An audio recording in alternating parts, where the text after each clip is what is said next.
And we are live! Hey everyone, my name is Prince, and welcome back to The Sims 4. I do apologize for being late. I do have an actual excuse, I promise. Let me just send out the notifs. Oh yeah, I can put it over here, so I can still look at chat. There we go. There's the tweet. I almost said the twat. I was going to make a not funny at all joke about it being, different letters and stuff, but, I'm not funny. I'm not funny. Hello, 99. Welcome. There we go.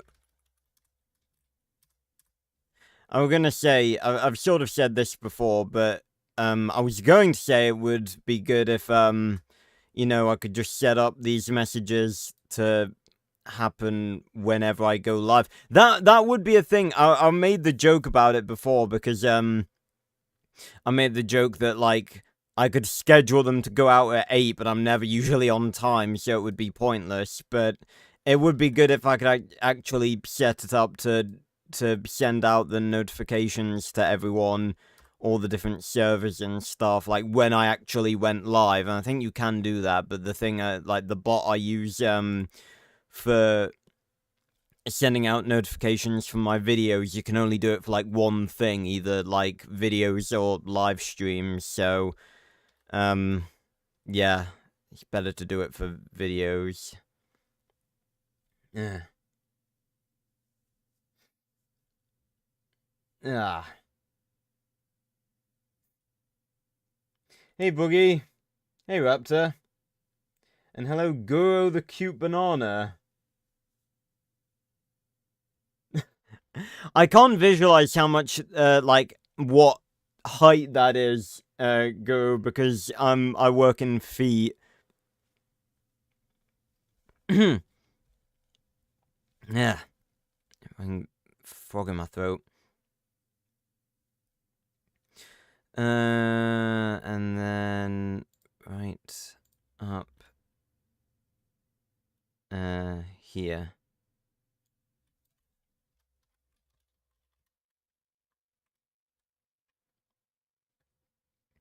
There we go.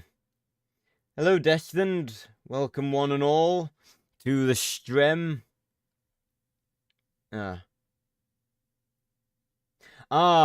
Okay, like 5, right, okay. Well, there's nothing, there's nothing wrong with being a tad bit on the shorter side. That's not that bad.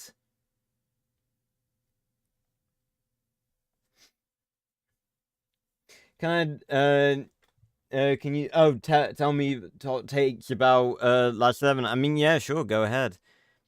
So, we are back, in The Sims 4, making more Max Steel characters. Now, again, I do have an excuse for being slightly late. I was, like, I may have been a few minutes late by default, but, basically, The Sims 4 is updated, and it fucked up, like, it fucked up my mods, basically. It's really weird the way it fucked it up, right? Because, I had to re-enable mods, but then when I loaded back in, it came up with this thing. It was like a tab, like a Sims 4, like, box tab. It said, like, well, it should have said, like, claim your free rewards or whatever, but it was just the letter W, like, over and over and over, like, www, like, everywhere, replacing all the text. Now, the problem was, I couldn't close this box, so it was stopping me from actually getting to the game, so I've had to disable all of my mods. It was this fucking thing. Basically, this popped up, and, it wouldn't let me close it. So, thanks to this stupid event, I can't play with mods. I've had to disable all my mods, so we can't give the Elementors the cool eyes in this stream, unfortunately, and I can't modify their clothing. So, well, I can't modify what the color, like infinitely modify the color with the slider mod. So that's just great.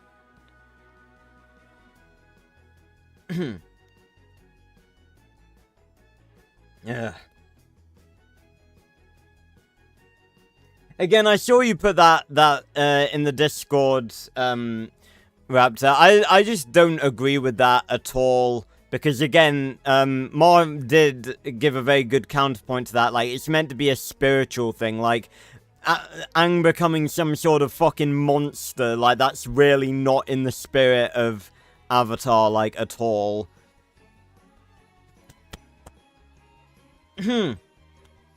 Sorry.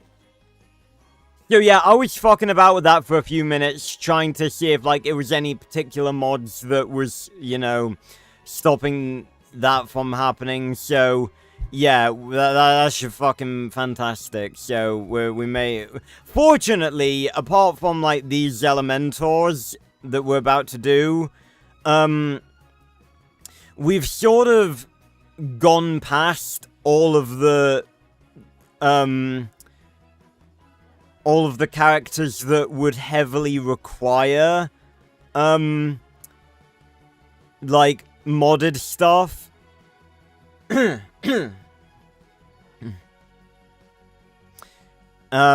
So, you know, we've already done, like, Toxon and everyone, and speaking of which, I need to briefly check if, the Sims 4 updating has fucked up my gallery. Has it? Place your bets. Oh, for one, it's... Yes, it has. Of course it has. What part of delete from my library is so fucking difficult to understand? Seriously. Every fucking time I delete a bunch of crap from my library that shouldn't be there, and then the next fucking time I open the game again, it's like, oh, I don't think you meant to delete these. Let's put them back. Fuck off. It is really not complex. Just do what I fucking tell you. My fucking god.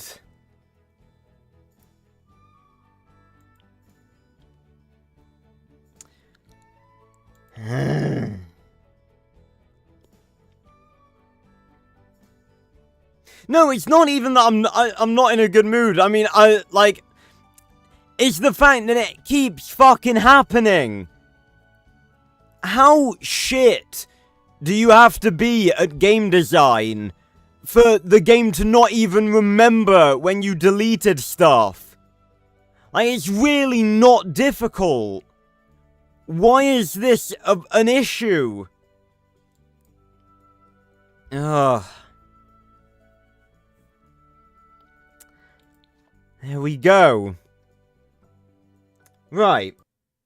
Better. So, we're gonna carry on making the Elementors today. Today we're gonna be making Metal, we're gonna be making Ultimate, and we're gonna be making Mega. Don't really know how I'm gonna do most of them, and it's gonna be even worse now that I can't customize the eyes and make them look all, like, glowy and spooky.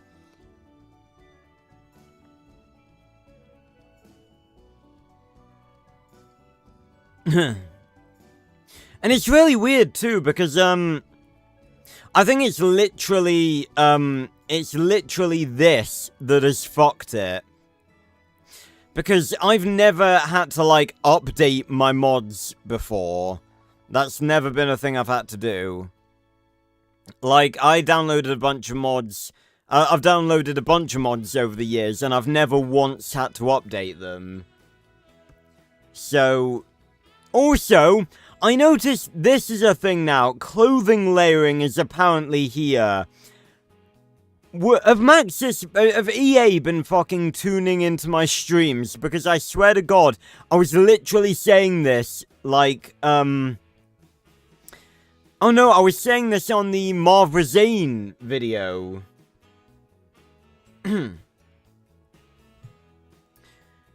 That, like, we need layering for clothing, and they've apparently just put that in. I don't know how they've just casually put that in. That feels like it would be a bit more complex than that. Excuse me. But apparently they've done it, so let's not complain. Yes, I probably will, Boogie. I'm gonna try and work my way through all, like, the significant characters. Yeah. Right, so... starting off with this default one again, right. So, we're gonna start off by making metal. Also, before I started streaming, and again, I'm really glad I caught it, OBS did that stupid thing where it reset my audio inputs again, so I almost started the stream going like...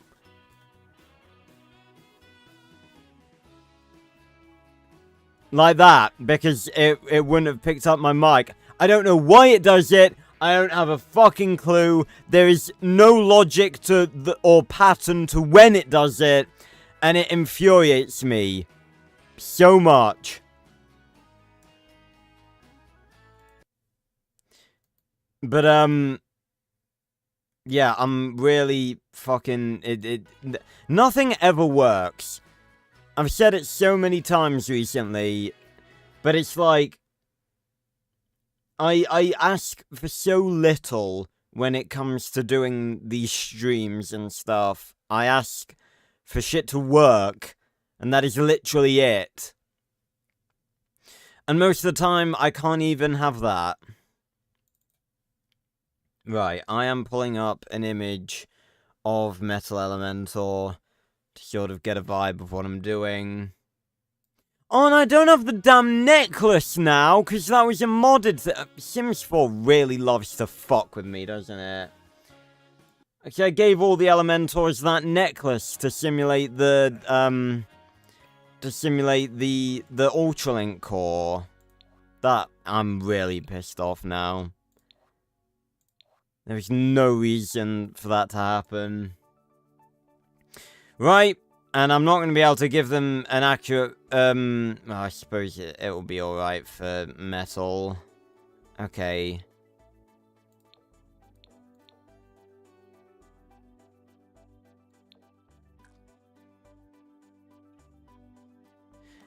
So metal's like a... ah, there we go. That's the metal. That's the color. Perfect.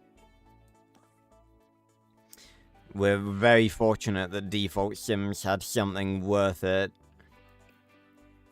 Alright, so first of all, metal's, you know, very, muscular. Although he's actually, like, not as, well, we're gonna say he's not as big as a lot of the Elementors, but then again, he's always paired next to Ultimate Elementor, who is naturally very big, so I'm actually talking complete bollocks.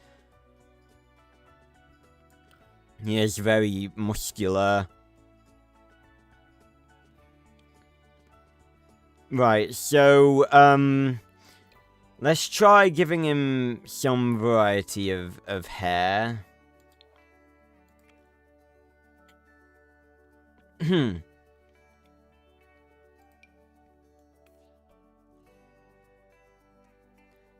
Needs something. Yeah, I think we've done pretty good on the hair thus far, getting something that really matches the different Elementor's personality. Ugh.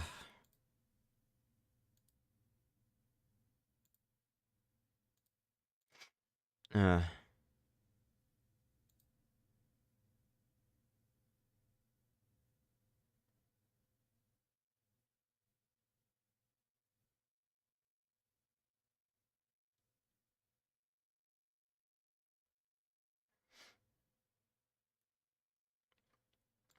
I mean, I don't know what you're talking about. Glowing eyes with elements floating around them doesn't look cool. I think you need to...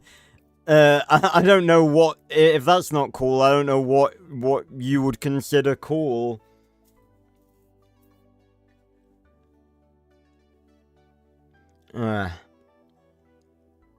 And again, I like the way they treated all the elements being, like, part of the main four.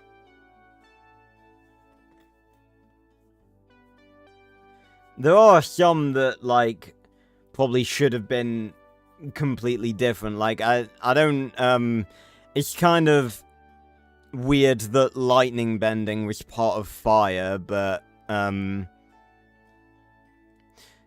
most of the others, I think, you know, it's just normal. I guess I could go... Okay, you know what? That actually does look a lot more like what Metal's eyes look like. Because it is, like, a black... That's actually perfect. Okay, that's actually really good. Because, that's literally exactly how Ultimate, how Metal... how Metal's eyes look. It's like a black base with red eyes. Okay, awesome. Well, no, again, like, it's just not that type of show, Raptor. It's not about, like, all flashy, big elemental transformations. Like, it's not... That's just not how the elements work in Avatar. It's about, like, spiritual stuff. It's about, you know, the soul and the spirit and stuff. And, like, transforming like that just wouldn't be... That wouldn't fit with what Avatar is. It's just not that type of show.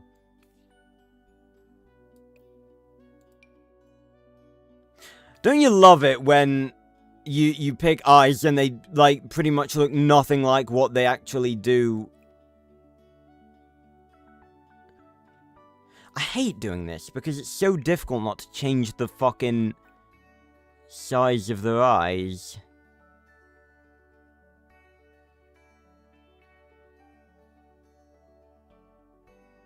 Oh, I could make them smaller, actually. That's actually kind of cool.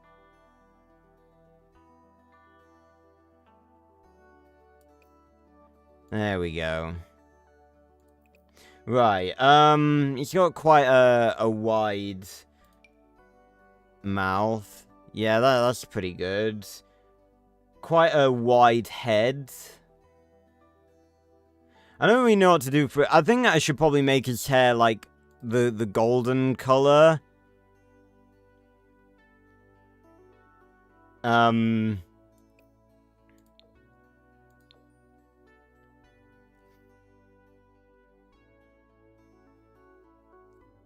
But,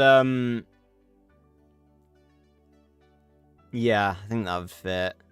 Trying to see, like, how to do his face shape. Hold on, this render has him with his jaw open. That's probably not the best image. I need an image. I've actually not seen Avatar, so I would prefer as few spoilers as possible. So I probably will watch it at some point.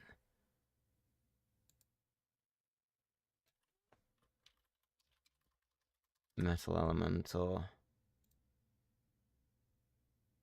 Here we go. Yeah.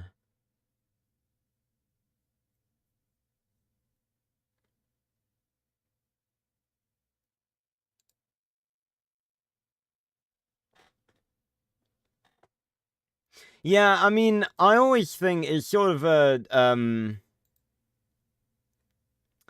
I always think that, Mega Elemental was a bit of a letdown almost, in that, like,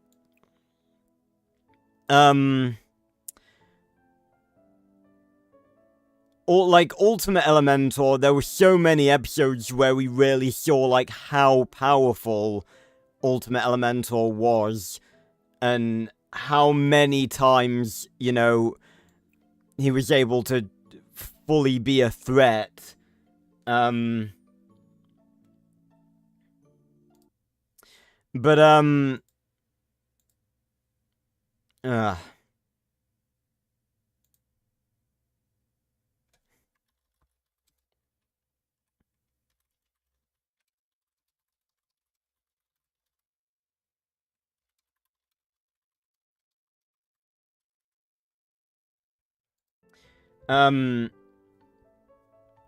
Like, yeah, with Ultimate, like, sorry, just responding to people in Discord, but, with Ultimate, it was like, we saw so many times him being, like, a full, proper threat, like, one of the most powerful villains that Max really ever faced, and, like, fucking pick your poison, he was beating the shit out of Max and Entech, so much that they had to go running to Toxon for help.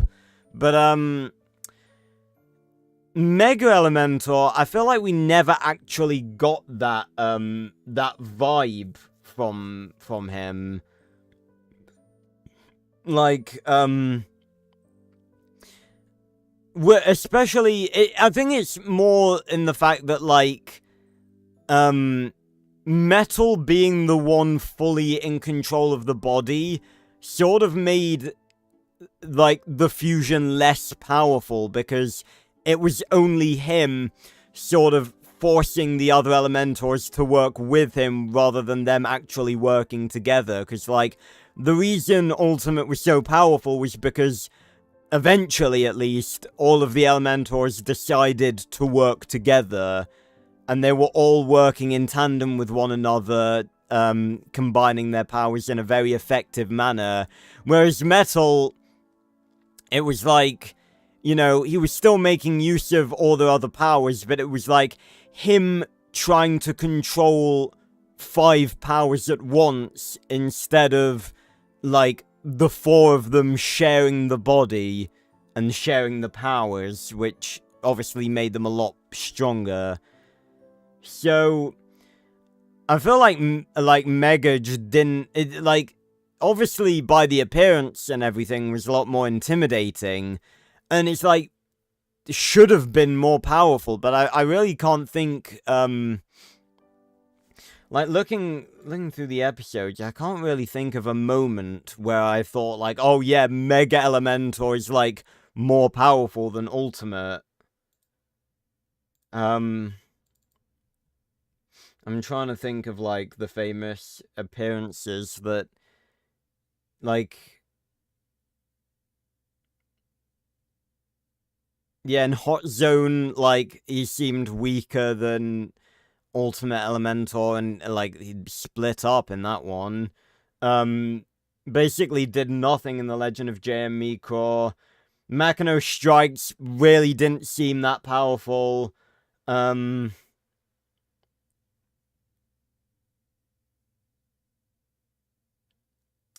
Torbolt the Terrible, again,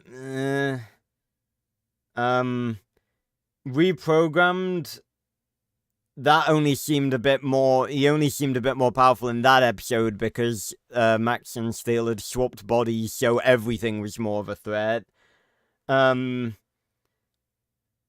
he literally only showed up for, like, literally 20 seconds in the final Countdown Part 1. So, yeah, they really didn't have, like, any good scenes. How crazy is that? That they, like, they did I'm still in awe of the fact that the Elementors were literally, can you believe that? Just really think about that for a second. The Elementors, like, some of the main villains in the entirety of Max Steel, and who were very well entwined with Makino, only got, like, 20 seconds of screen time in the finale. Just to get wrecked by the Turbo Star. Like, it's pathetic.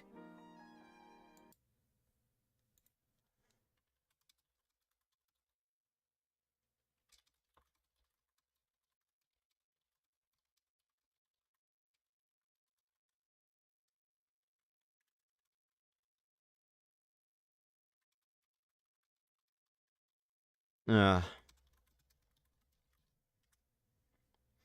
Hey, Ma.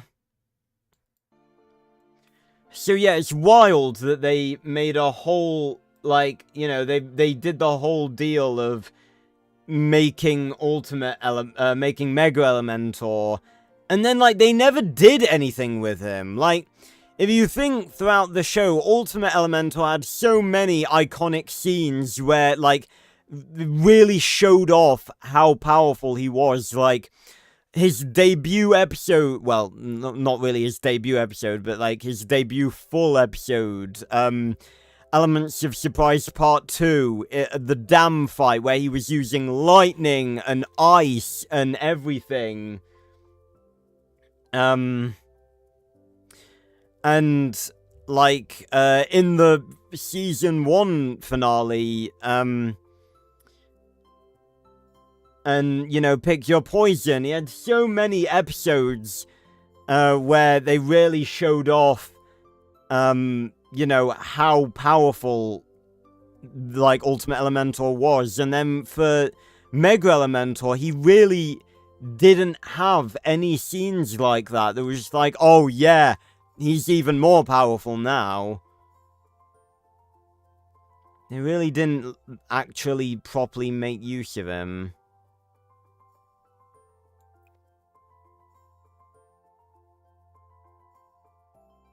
Okay, I think this sort of face shape does look very good for Metal Elementor. Yeah, I'm digging that. I can see the face.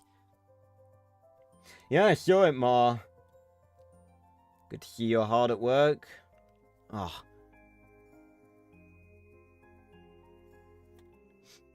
Alright, let's see. I don't know if that hair really fits.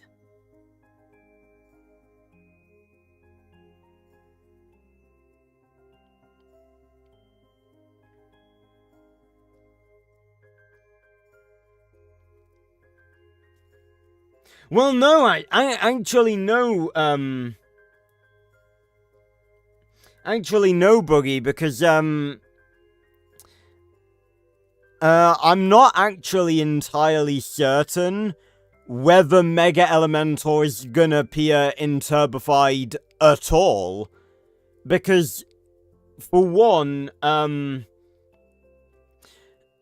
I don't, the Turbified is starting out, you know, post-Season 3, where all the Elementors are separate, so by default, you know, Mega Elementor isn't a thing anymore, because, you know, after what happened in the Season 2 finale with the Turbo Star breaking them up, and yes, Metal could easily absorb them again, but it's like, so it would be a little bit more difficult to absorb them now, given that, you know, they're all separate. And two, I'm not entirely certain if there's actually gonna be a point in Turbified where Mega Elementor comes back, due to some things that I'm not gonna reveal. I don't think there's actually a opportunity for Mega Elementor to come back. Which isn't really... Yeah, I'm not really bothered about that, because I don't really have that much of a... I don't really have that much of an attachment to Mega Elementor, just because of how much of a disappointment he was. So, I don't really think it's a major loss not featuring Mega Elementor. Also, the majority of Turbified is gonna have the Elementors all separate, because we didn't really have, like, I think a big missed opportunity is that, like, we really didn't have a lot of time where the Elementors, were separate and able to interact with one another. Also, hey, Dragon Knight, welcome. Played Wii Party, awesome, yeah, again, the NPCs, they're fucking ruthless. I honestly, you know, I very much struggled to win when I played it, both times for game night.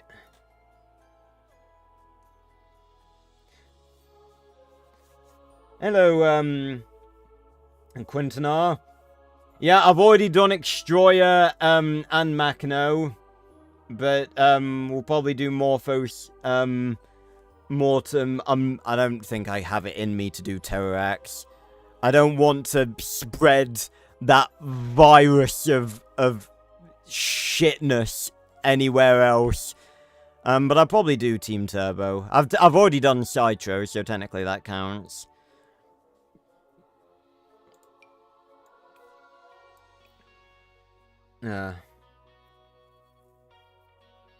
Mega Elementor versus Megalosaurus. I have to put my bias aside and go for Mega Elementor. Like, Psychic Bind, wouldn't do that, what would Psychic Bind really do against Mega Elementor? Zero G Throw wouldn't do much because Mega can fly.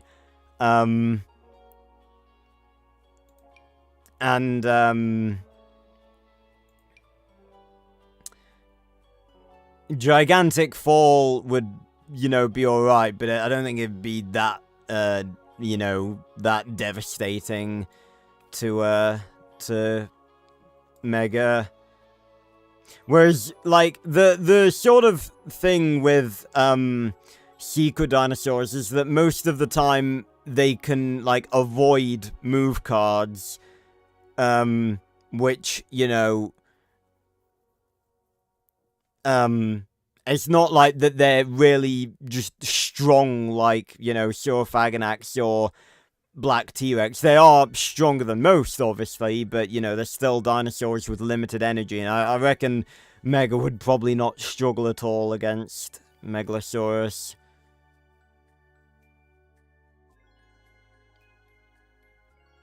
On the most difficult mode, yeah, that's like even worse.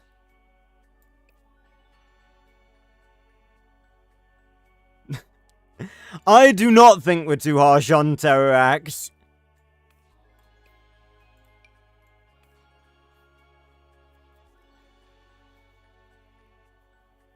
I'm not sure, Dragon.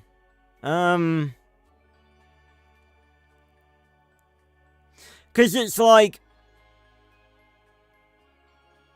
in Dinosaur, like, the power scaling in terms of, like, in power scaling generally, the sort of power level of everything in Max Steel is just sort of so far above everything in Dinosaur King.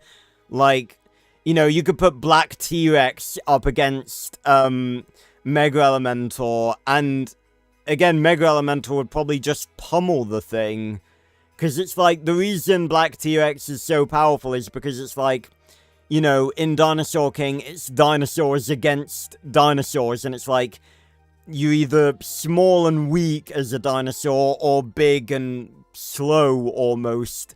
But it's like, Mega Elementor just fucking probably punch Black T-Rex in the face once and just send it sprawling, so I don't really think, like, with just the general power levels of, like, the dinosaurs in Dinosaur King versus, the beings in Max Steel, it's like, I don't think they'd stand a chance.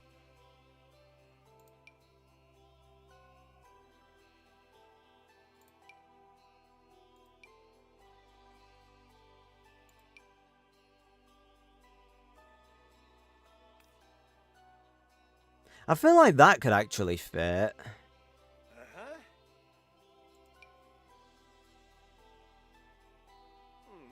That looks like a bloody helmet.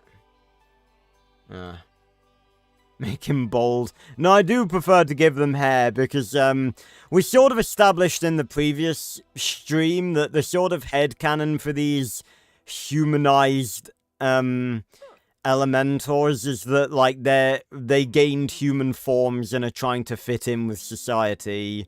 So it's like, not just making them bald because naturally they don't have hair.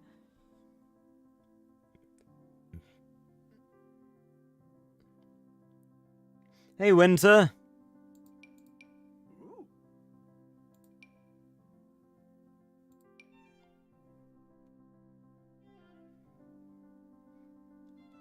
I was seeing if maybe we could give him, like, some sort of hairstyle that would portray his sort of professional, like, position of power, almost.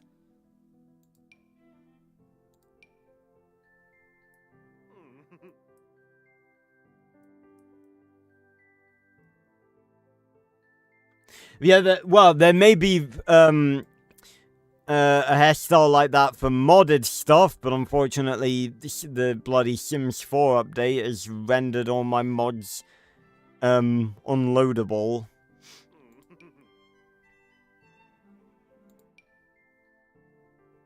It's like small hairstyles like that just sort of make him seem a bit pathetic. I feel like this is right, but I will have another quick look through everything. I think that's the one we did for Air Elementor.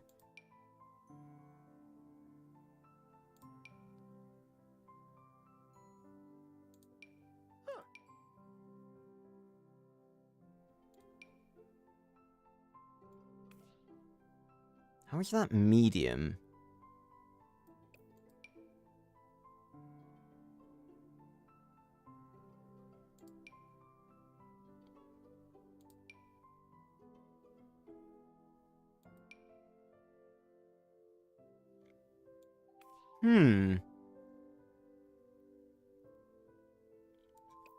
Yeah. Give him a mohawk. It's definitely more on the gold side, I think. It's sort of to match his spines.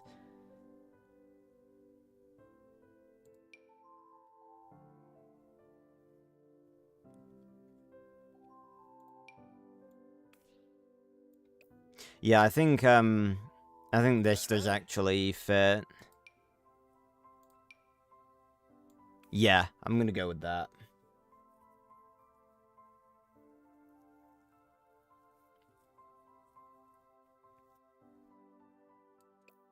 Oh, thinking of Primeval?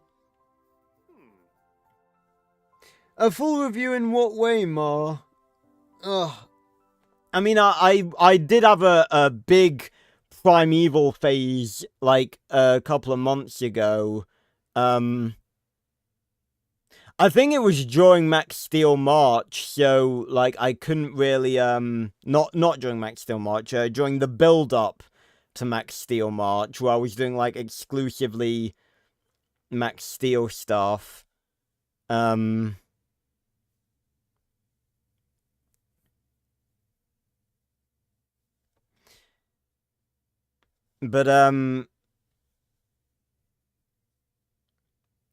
yeah, I did have a major, Primeval phase a few months back. Even considered writing Primeval New World Season 2, which is something I was always on the fence about doing anyway.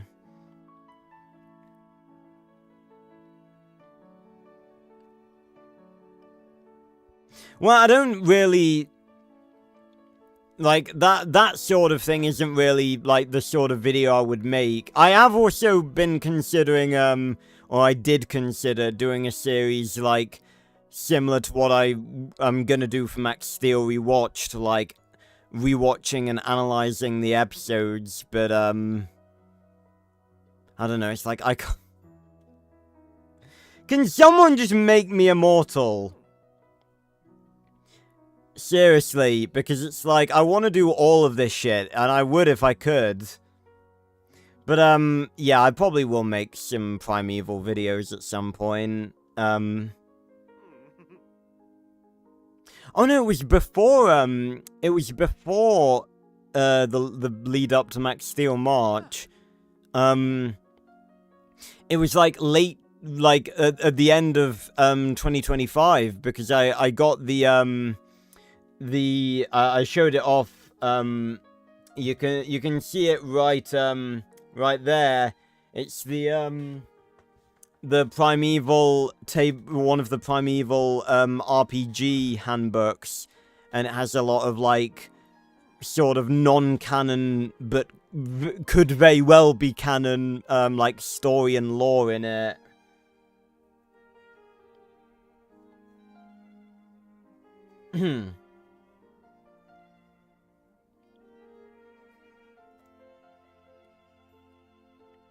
I don't know, Boogie. I mean, like, we really don't know how everything worked with Murakami because, like, it's implied that the power of the sword came from an Ultralink anyway, so I don't know if that would, like, cancel it out or what would happen, but, it's one of those things that we don't really know that much about.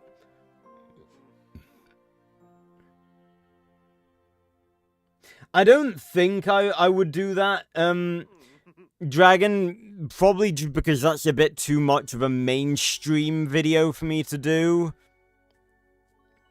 Plus I don't really think I'd be interested in ranking the designs. Pardon me. Like, I'd be more likely to do, like, every dinosaur in the Jurassic franchise ever sort of thing, but, I probably wouldn't really even do that. Like, I do really like Jurassic Park, but I don't really think I'm connected to it enough. Well, it's not even that, really. It's just that, you know, I have so much other stuff to do, so, you know, I usually prioritize stuff that, you know, other people aren't doing. Hey, Julia.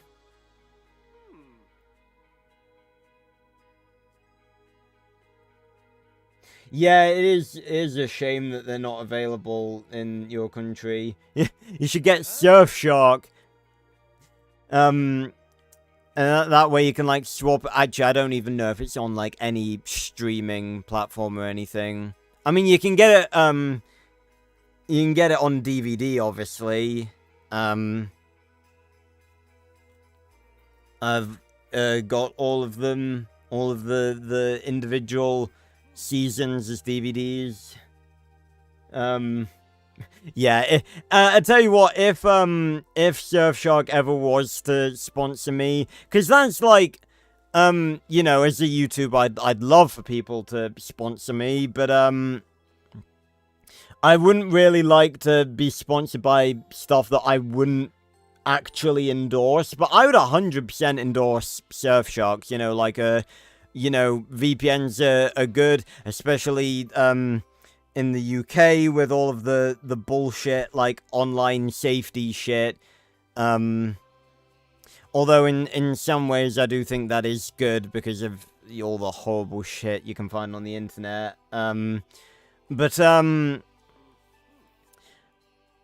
you know, the first, like, it's more, I think it's complete bullshit that, like, for Netflix and different streaming platforms and stuff, that, like, certain countries have certain movies available in, like, on streaming services and stuff. I'm sure there's more to it than that, like, but it's just complete bullshit to me. Like, we're all paying for the same thing, we should all get the same movies, so it's like, it's complete bullshit that some movies are only available in some countries. Just, no. Give us all of them. That's the whole point. But,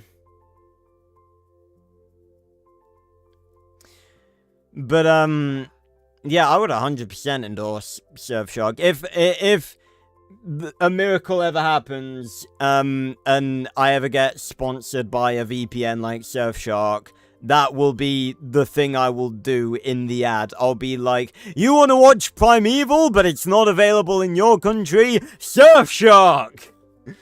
Yeah. You see, like, I would love to do a sponsored video, because, like, I would have so much fun doing an ad. I really think I would. And again, I do, I like to think I wouldn't do a sponsor for, like, something that I wouldn't actually endorse, but it's just like, if a random energy drink was just like, hey, we're gonna pay you, will you endorse our product? I would just be like, yeah, sure. And, you know, because why not? But, yeah. Yeah, that is a bit of a funny meme. You know, I actually planned for ages to do, a video called The Nigel Marven Timeline, where I took all of the different, like, mockumentary stuff that Nigel Marven was in, like, you know, Walking with Dinosaurs, Land of Giants and the Giant Claw, Sea Monsters, Prehistoric Park, and then Primeval, and put them together into, like, a solid timeline as if they're part of the same universe, and make up some random fucking lore about the secret organization that, like, approved Prehistoric Park and stuff. And stuff like that, and that, like, the whole reason that he was, like, he went to be a part of the evening news team to go check out the anomaly was because, like, Prehistoric Park was getting low on funding and stuff.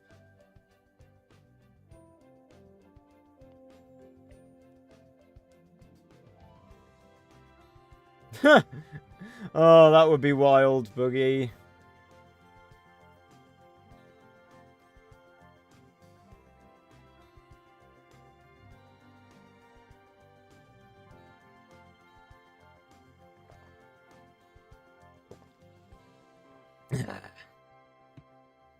Right.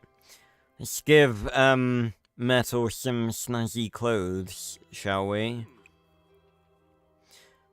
So we need something casual, but again, for Metal, it would be casual but refined.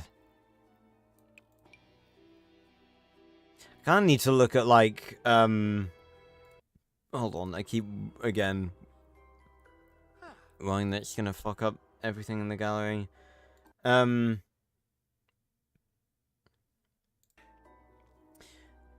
Just wanted to make sure that I'm not, like, duplicating the designs for any of the previous Elementors.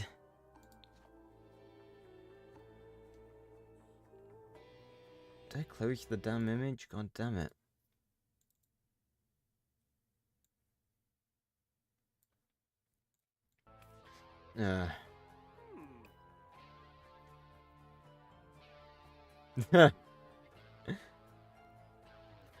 Is there a design I like from Prehistoric Park? Like one in particular that's, like, really good to me. Oh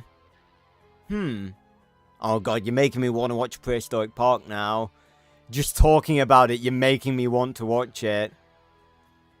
You know what, also, I'll let you guys in on a little secret. Again, because I always love to reward all of you for coming to stream, because, you know, taking the time out of your day to come and hang out with me and watch my stuff. I always like to reward you guys with exclusive info.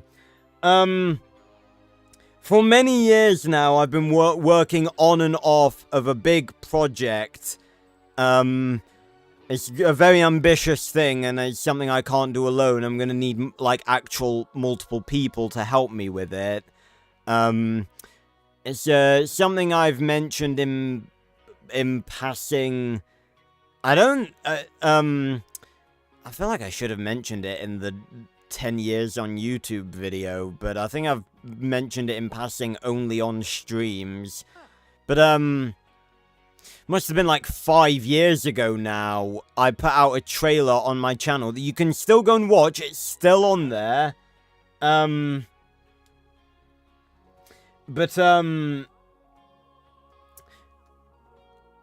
put out a trailer. Hello, Dragonite's dogs.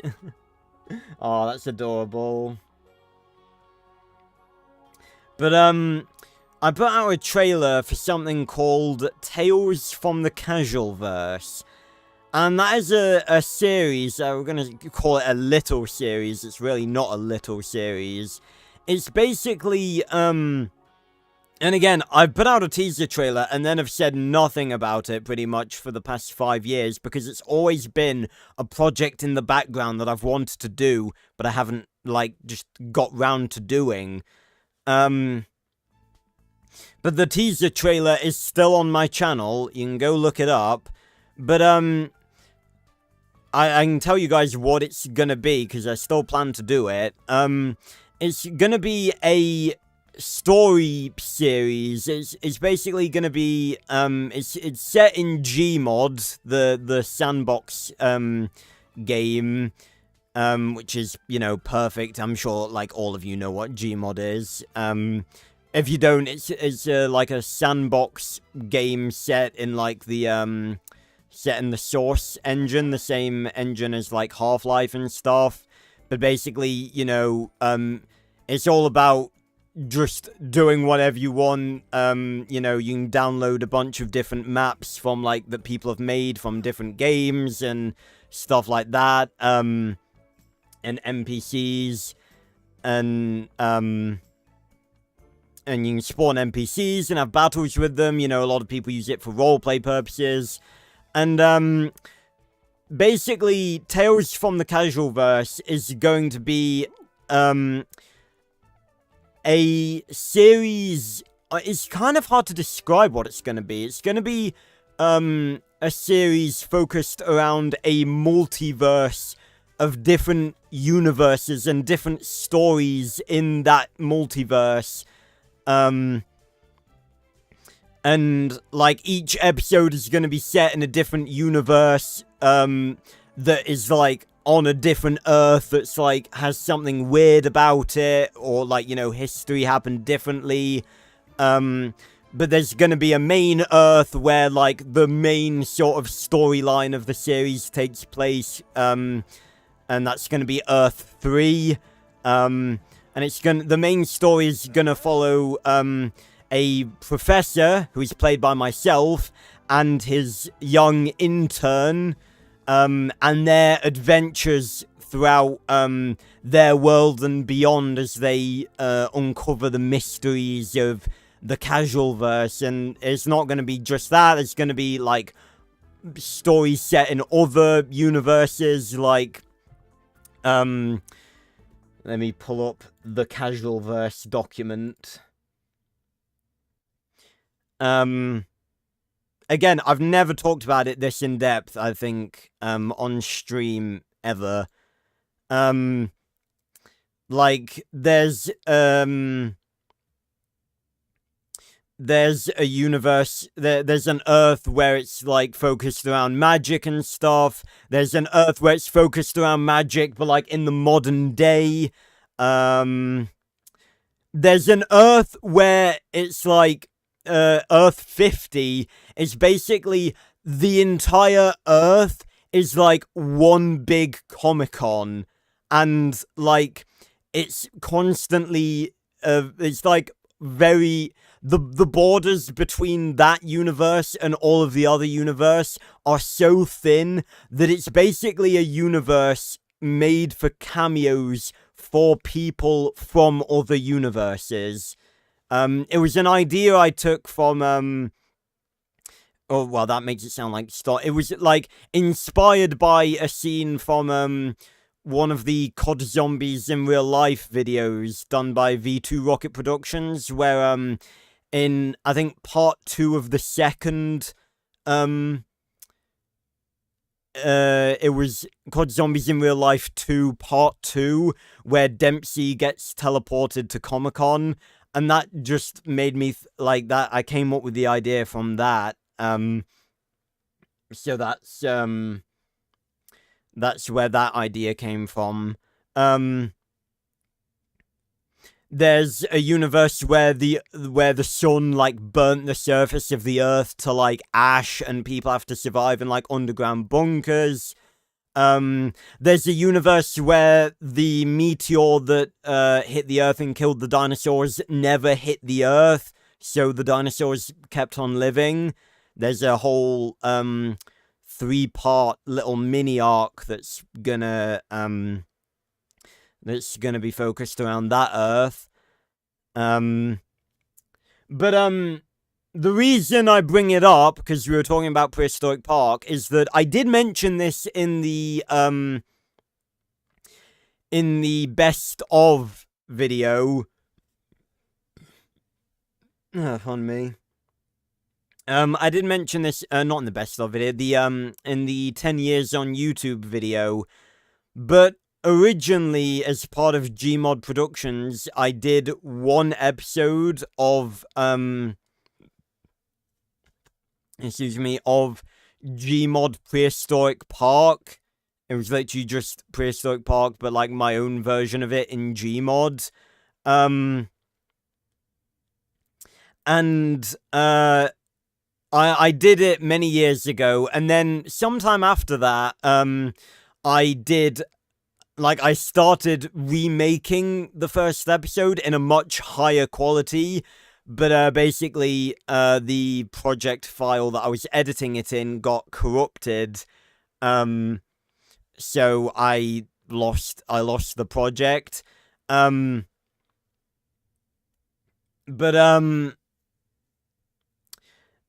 basically, and I sort of eventually realized that, like, I couldn't do it anyway because, you know, Prehistoric Park is a named thing that would be breaking copyright.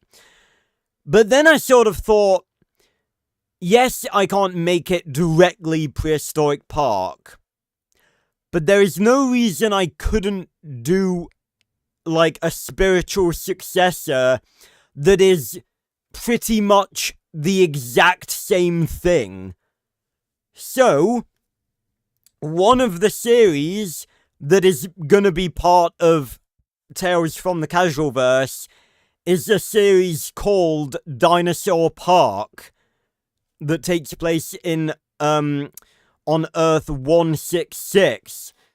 And it's literally gonna be a spiritual successor series to Prehistoric Park, where I play myself, and I go back in time to rescue different prehistoric creatures. And put them in a park. Exactly the same as Prehistoric Park. Like, it's exactly the same idea, it's just not named Prehistoric Park. Because, you know, that's how you can do, that's what spiritual successors are, you know, as long as it's not, you know, directly featuring the same characters and stuff. You know, you can do it. So, yeah, that's what made me think of it. In the, like, that's gonna be a part of, Tales from the Casualverse.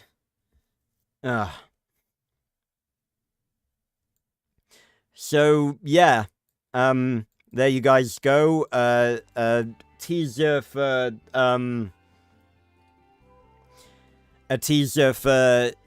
you know, one of arguably the most ambitious series I'm ever going to do on this channel. The reason it's sort of taken me so long to do it is that I sort of can't do it until I've done some, like, it's Tales from the Casualverse is, like, very highly entwined with another series that I'm sort of on the fence of whether I'm even going to be able to do.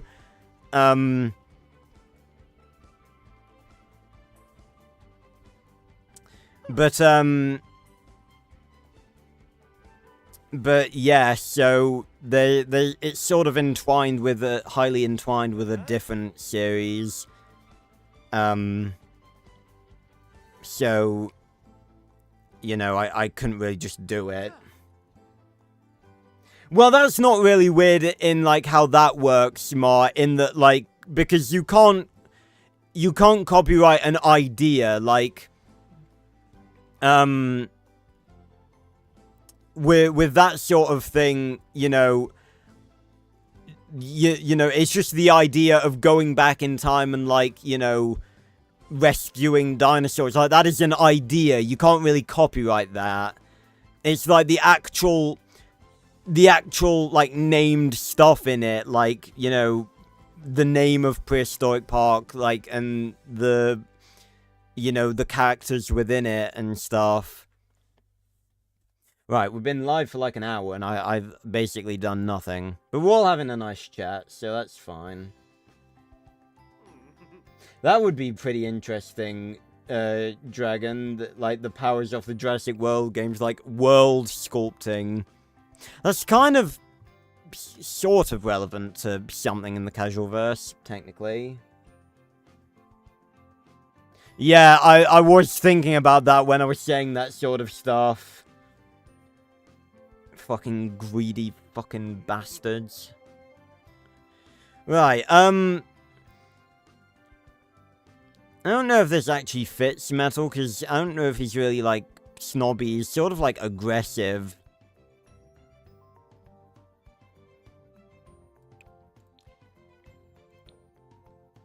Oh, I don't like the pink.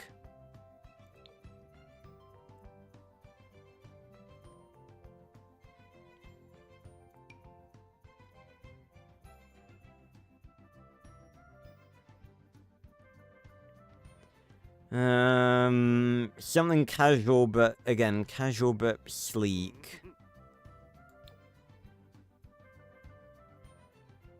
No, that doesn't fit.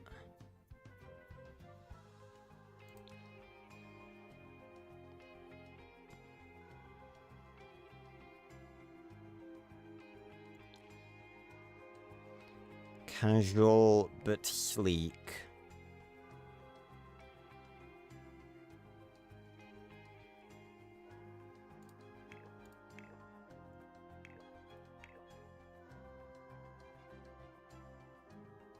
I think maybe going for that is probably the...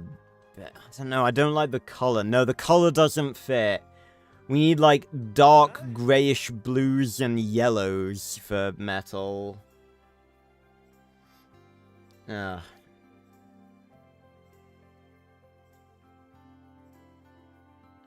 That would be an interesting boogie. I mean, like, I don't think, the Draconians would really stand a chance, just due to, you know, Machino and the Ultralinks being such a powerful force.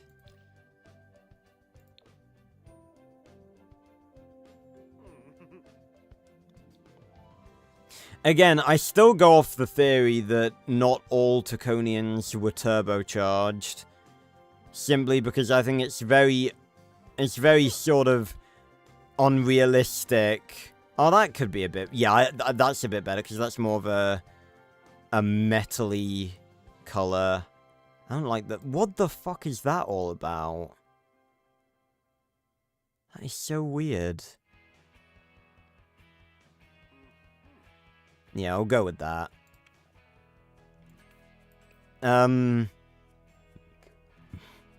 Because I think it's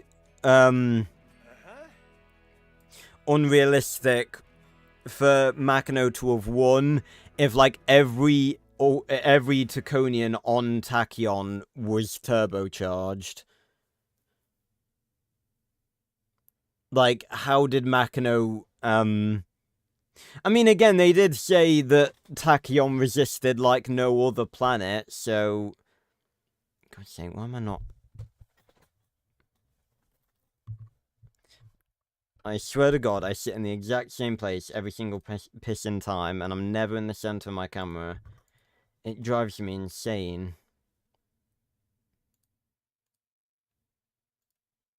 That's better. Oh, no. Oh. What the fuck are these? My God. Fucking Santa's boots.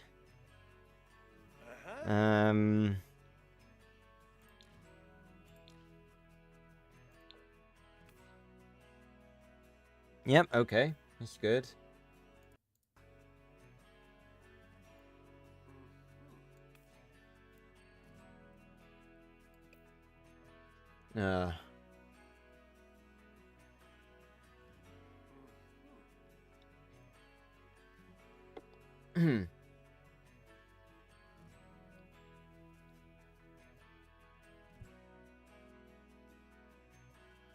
Yeah, I guess so, Julia.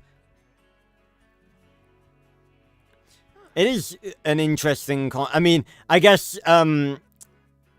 well, I was gonna say, I guess Max lucked out by having a particularly powerful father. But, the generally sort of accepted thing is that obviously the reason Max generates so much is because of the half-human part of him fucking with him. Fucking with it. Like the Draconian part of him. But that's a decent, thing as well.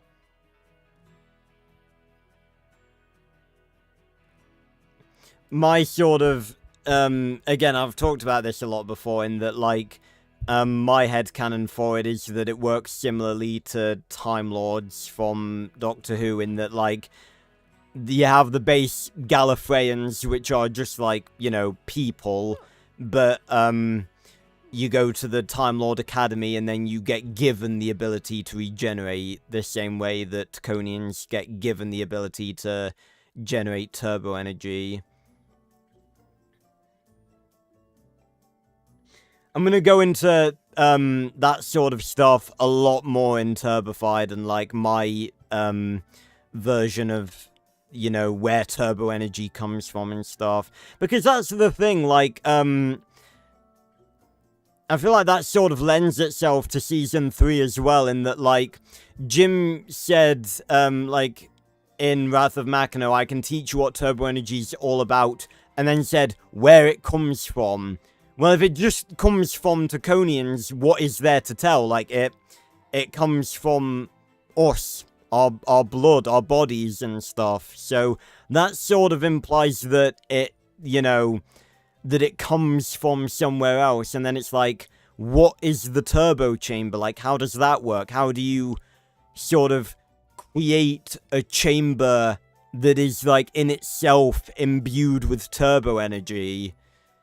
Again, I really wish we got, you know, I really wish we got to know what they meant by that line.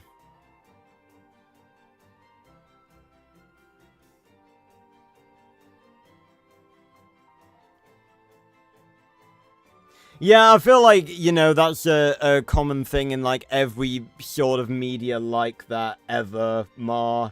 In that, like, you know, there's always an ability or a rule or something that gets brought up and, or, you know, never, you know, gets brought up once and then never again. Elemental Santa. That sounds actually like a fun creation challenge. I'm gonna say maybe I'll do that for, as like a Christmas countdown this year, but I really, after last year, I really do not want to, do another Christmas countdown. I'd rather just do one big video for Christmas, and then just, you know, because doing those Christmas countdown videos was painful. I mean, it was mainly just painful because I left it until the last minute, but, you know.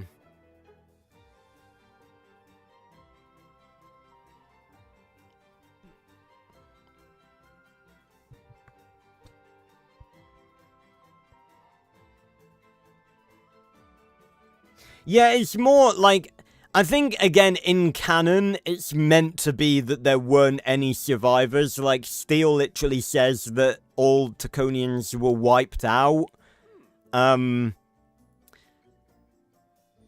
So, I think in canon it's meant to be that way, but it's still a bit ridiculous, that, you know, that was a thing. Again, that's the thing, we just don't really know what actually happened, like, the exact specifics. Oh, we've done, every day. Let's move on to formal. Oh my god, metal with a top hat. But yeah, that's just the thing, that we don't really know what actually transpired in the Battle of Tachyon. That's why we need that Jim Steele prequel.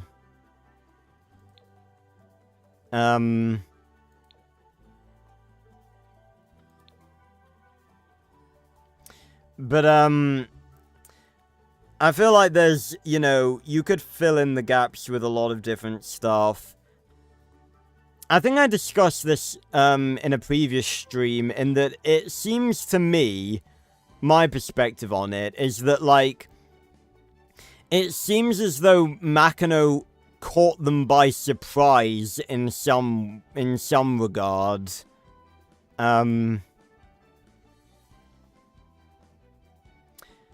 Not to mention that, yeah, we had a whole conversation about this before in that, Jim only said that they needed to evacuate after, like, he realized that the Alpha Link was about to absorb Tachyon, and before that he was saying get the civilians to the shelters, so that implies that they genuinely did believe they were in with a chance of winning. So, you know, what really happened at the Battle of Tachyon is one of the more interesting parts of the Max Steel history.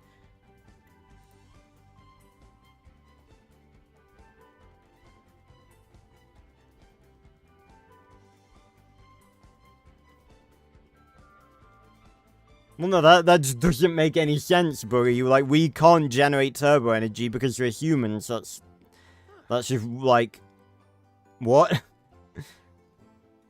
Okay, formal. Let me check, full body, actually.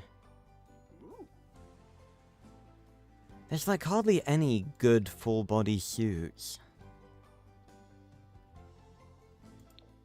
God, that's bloody striking.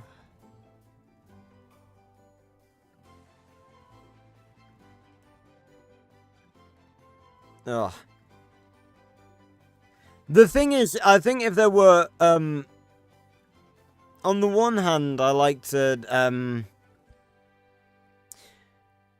yeah, it's like a lot of those sorts of type of elementors, like ice and lava. I don't really think it'd be worth making, like, a separate elementor for them. More just, like, combining, especially considering we've seen that sort of stuff can be possible. Like, we saw that, Ultimate Elementor had access to ice. So, Ice Elementor would just be, like, air and water, Elementor combined together. Just don't think that fits. We need, like, again, a...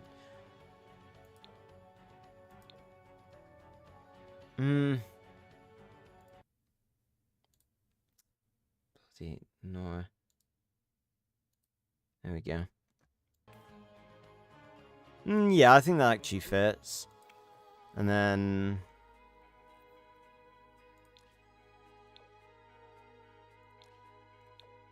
There we go. I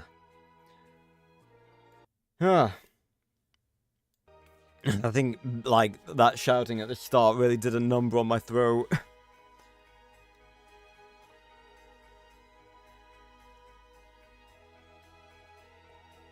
Yeah.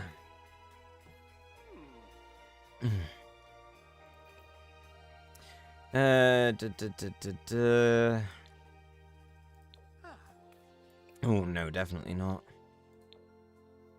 Yeah, they fit. And I don't like the pointy edges. Then again, a lot of, Metal's features are pointy, so I guess it does actually kind of fit. Athletic. Oh, no, that's not what I meant to do.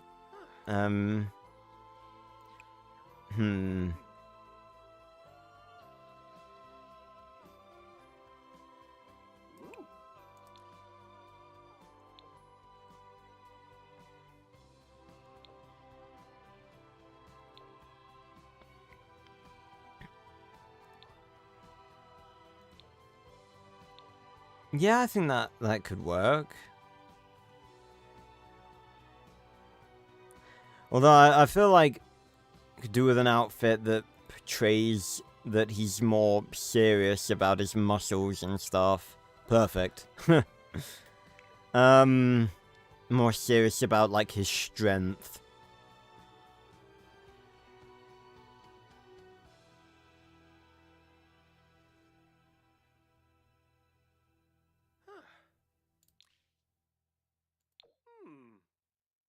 Hmm.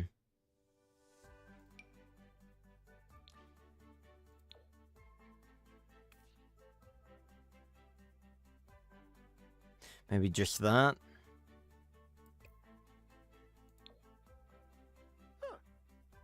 It's like the really dark straps that are throwing me off a little bit.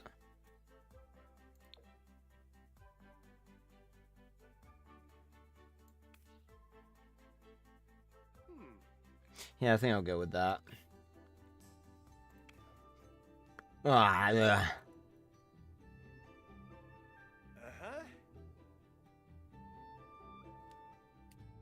Yeah, we've talked about that a lot as well,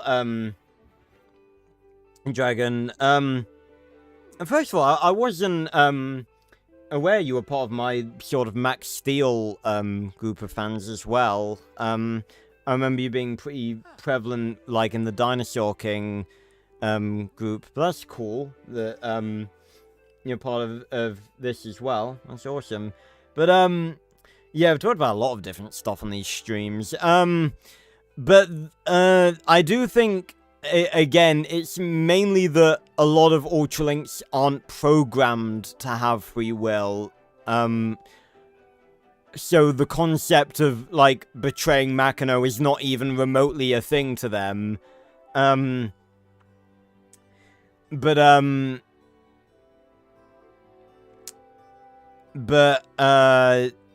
again, it's like, because there's a bit of a difference in, like,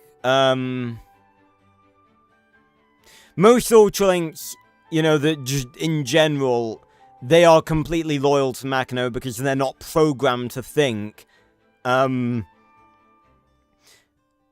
Whereas, obviously, like, and it could be argued that, because with, it sort of has been proven that, like, it is technically possible for an Ultralink to turn against Makino,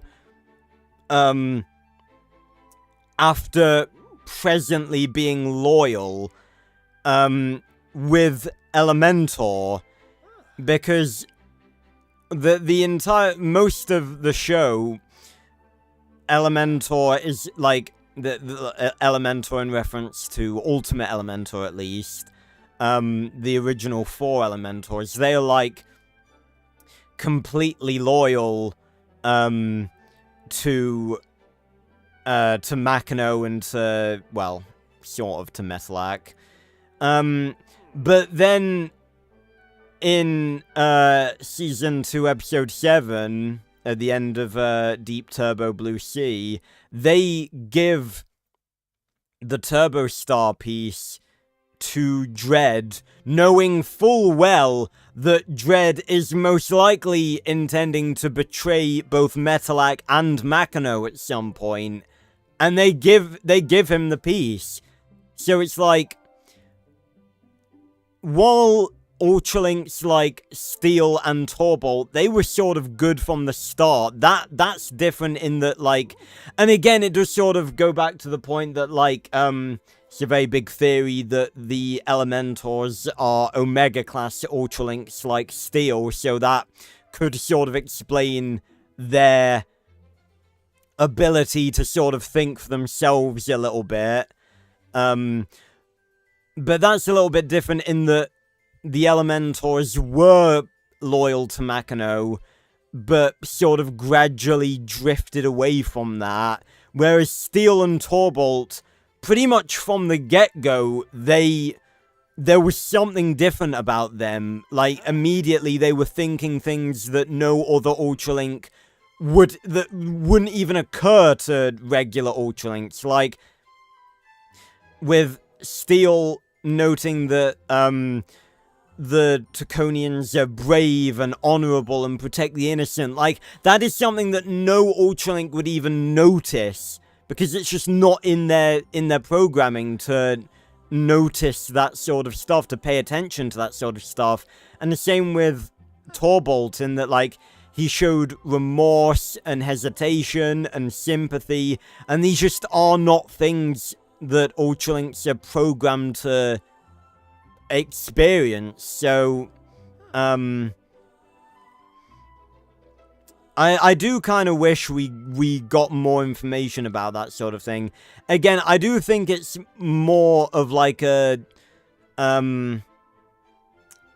that it was specific to Steel, Torbolt, and the Elementors, given that a lot of people think they're Omega class, including myself.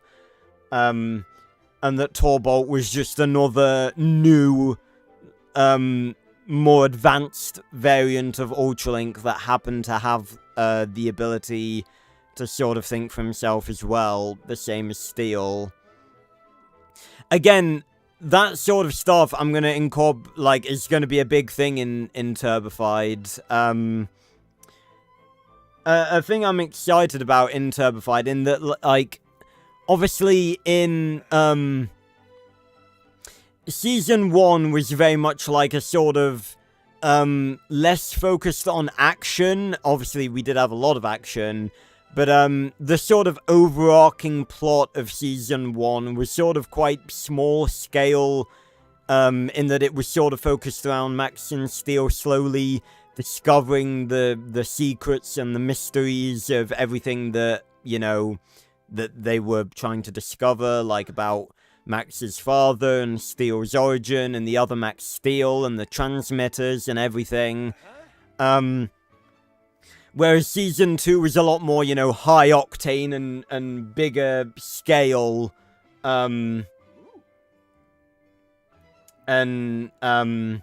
stuff like that. Turbified is more gonna be like, it's gonna be like a mixture of the two. We're gonna have like the big scale, you know, battles and everything, you know, the Ultralinks are still gonna be a threat. You know, we got Toxon and Extroyer having their own character arcs and trying to gain new powers to one-up Max, and same with Dread and everything, and the newer characters. But Steel trying to... That's gonna be the mystery element. I don't think it's gonna go on for the whole of Turbified, but a decent part of Turbified, like the sort of mystery element that I'm bringing back from Season 1, is gonna be Steel trying to figure out, because again, of his damaged memory core, he doesn't remember everything. Obviously, he remembers a lot more now. But it's gonna be Steel trying, with Max's help, obviously, and with the help of everyone at Entech and Jim and everyone, trying to figure out what it means to be an Omega class Ultralink. And like, he's finally sort of, in Turbified, he's finally clicking onto the fact that, wait a minute, why am I the only one like me? Why, like, of all the Ultralinks we've faced, you know, they all look pretty much the same. You know, we've got drones and fighters and stealth and, you know, raiders and all of the regular different subclasses, and it's like, why am I special? Why am I the only Omega class that I've ever seen? So, yeah, that's gonna be a big thing in Turbified, that he's gonna be trying to discover from different sources what it means to be an Omega class and why he's special. Hey, son.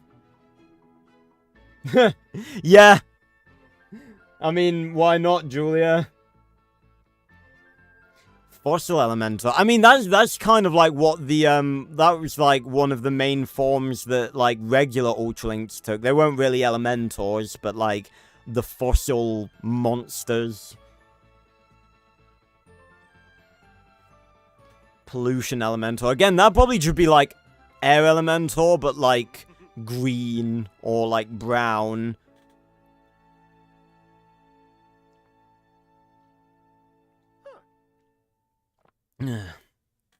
Smog Elementor.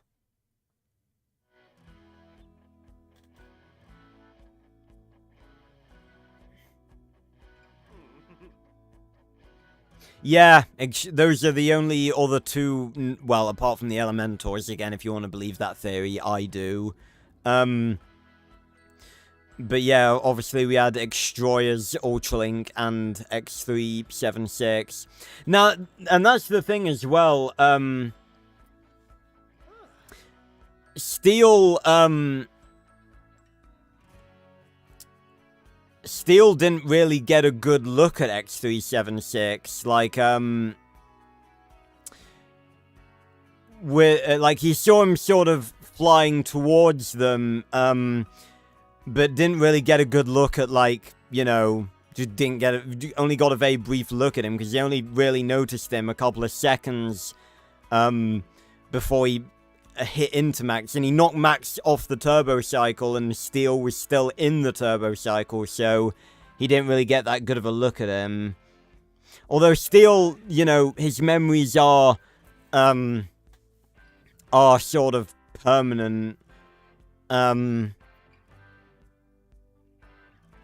although, that's the thing, that, I don't think they ever really, could be a possibility that, like, obviously his memory core is damaged, right? So, there could potentially be a plot line that you could potentially say that, maybe occasionally Steel would lose memories, or, you know, couldn't retain them properly because of his damaged memory core. I guess it is kind of like Toxon.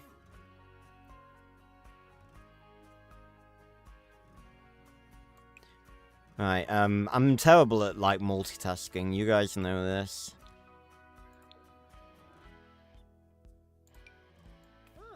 I think I'll go with this one. Yeah, again, that's a very popular theory as well, that the Copper Squatch is, like, is an ultra-linked something or other. Excuse me. Yeah, I mean, again, you know, these sort of streams are very, you know, chill and for chatting and stuff. Yeah, I'll go with them. Sleep. Oh, let's get rid of the slippers. We've not had them wear shirts and bottoms.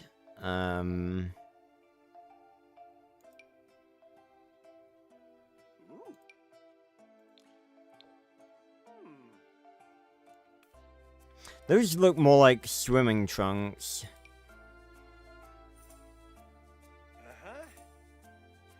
Guess I'll go with them. That's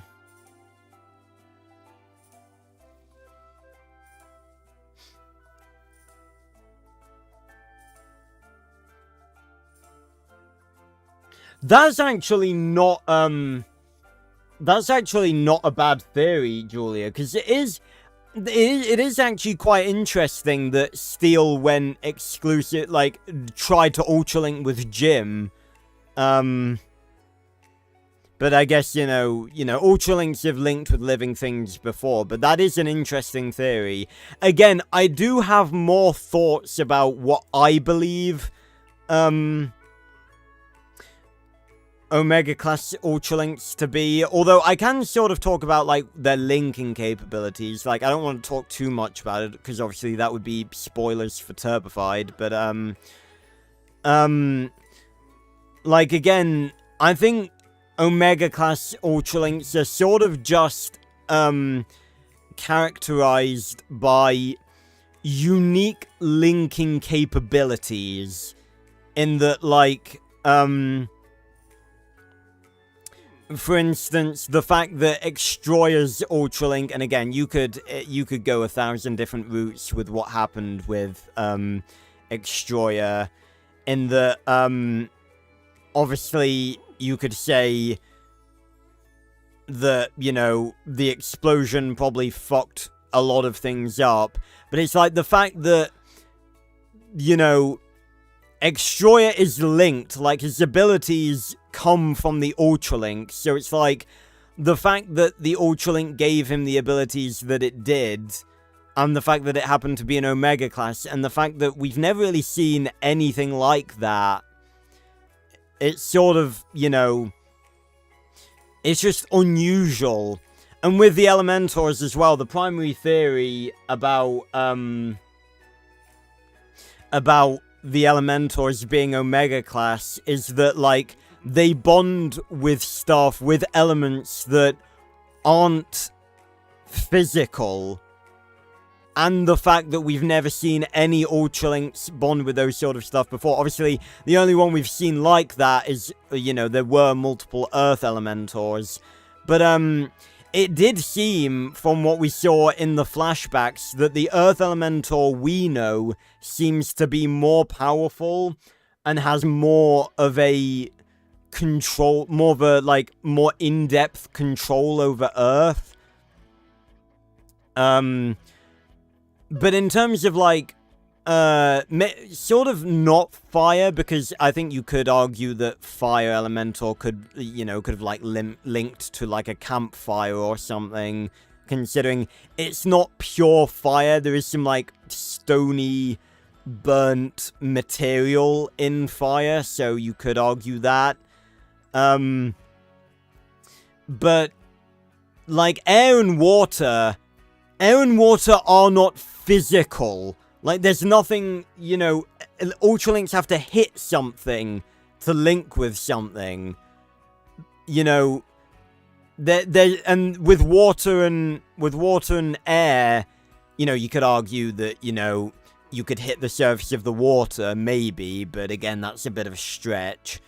But it's like, especially with air, there's nothing to Ultralink with, it's just air. So, I think with Omega class, it's more like they have more advanced linking capabilities, and they can do things that other Ultralinks sort of don't have the capabilities to do. Hey, Adventures.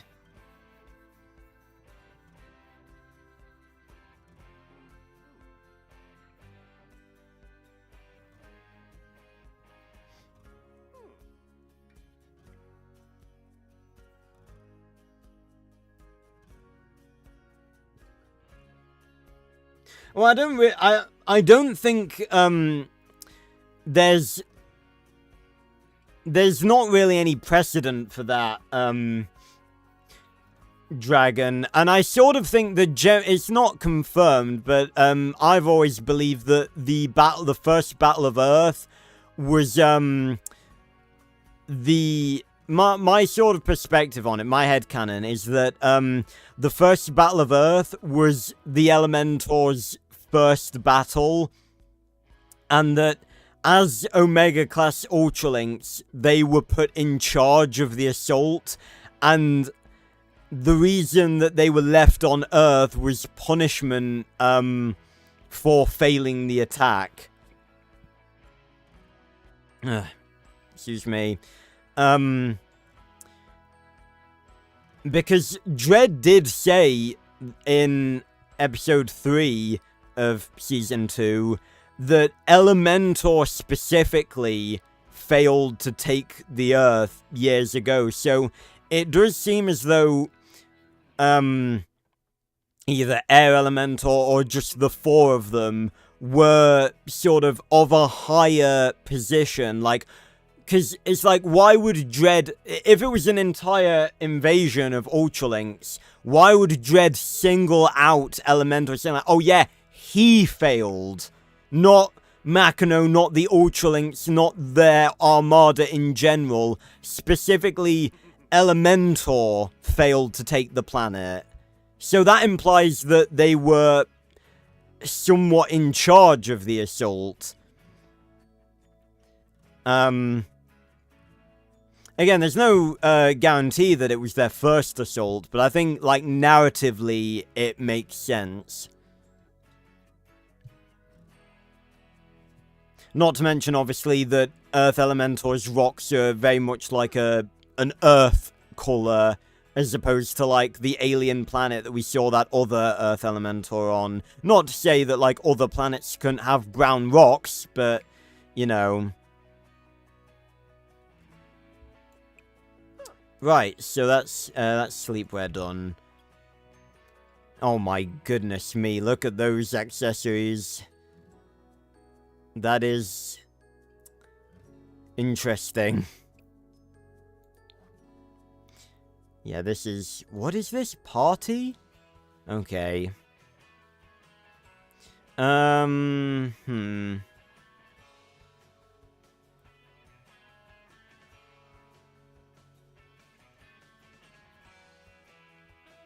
A star or meteor elementor. Well, Steel did say that that was sort of...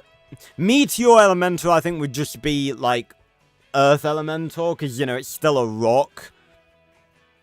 But Steel did say that Ultralinks can't link with stars, so there are limits to, like, the energy that they can, you know, that they can absorb.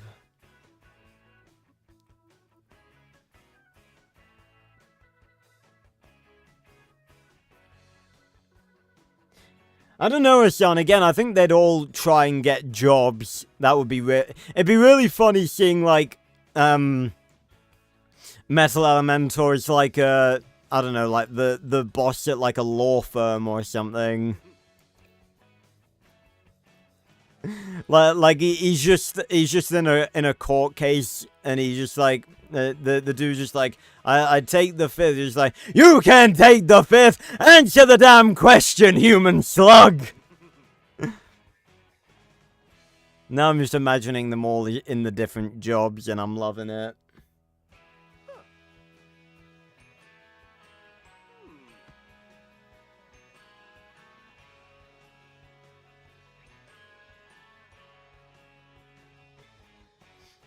Yeah.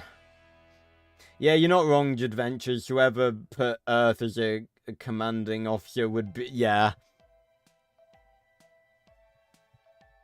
I don't, Well, he couldn't link with Extroyer because Extroyer's already linked. So that wouldn't be a possibility.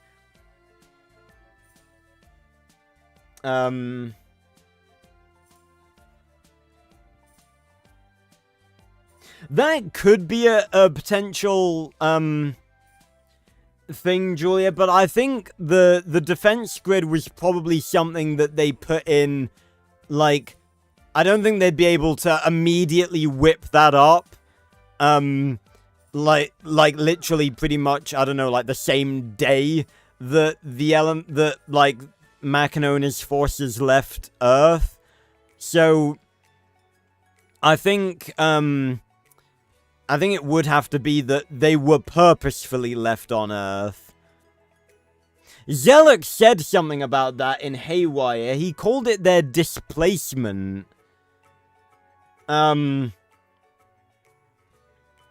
So, I forget that, I looked it up beforehand, what the exact,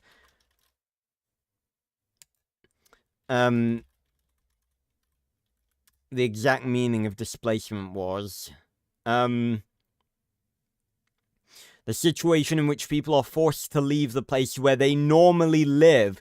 Okay, so that actually implies... So, forced to leave the place where they normally live. They would normally live on the Alpha Link. So, if they were forced to leave... Like, displacement means they were forced to leave...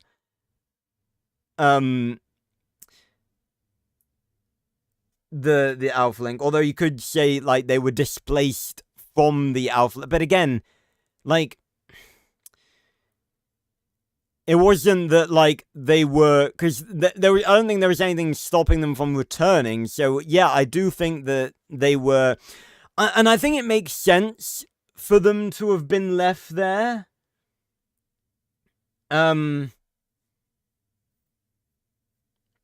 I think it makes sense for them to have been left there because, Machino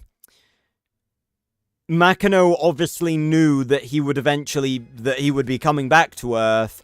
So, I imagine that it would probably be a strategic thing as well as a punishment to leave the Elementors there, be like, alright, you failed, your punishment is going to be to stay on this planet and gather information for when we come back.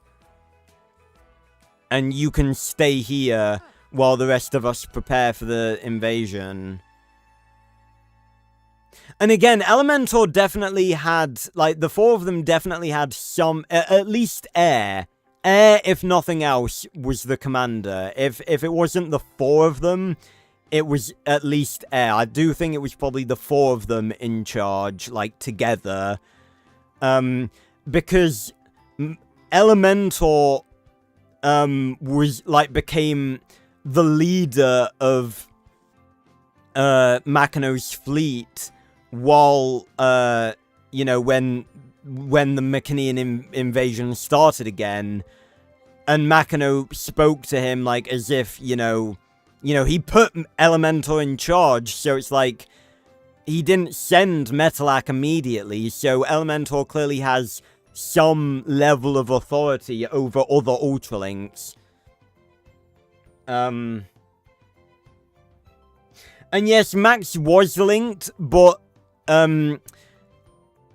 Steel wasn't with him at the time.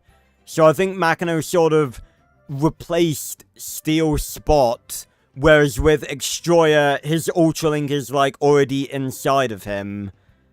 But that is a good point, in fairness.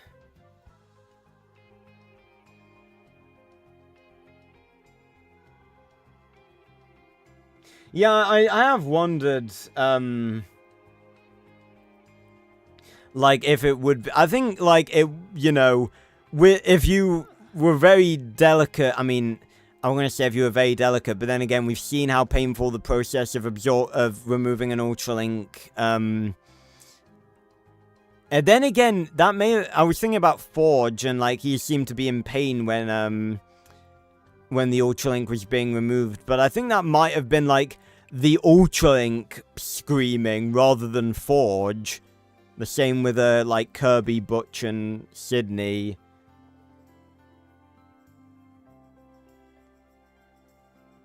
Yeah, exactly, Jadventures. Yeah, and that's another sort of mysterious thing, that, like, water was the only one that wasn't part...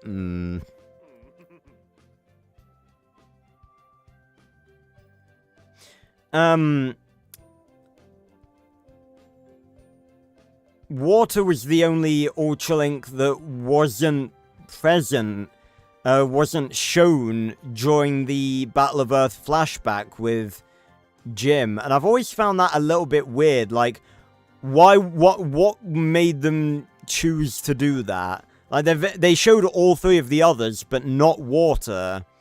And that's sort of, I'm pretty sure I've discussed this before, but that sort of led to me thinking that Water was actually a deserter. Which I think could be a really cool concept.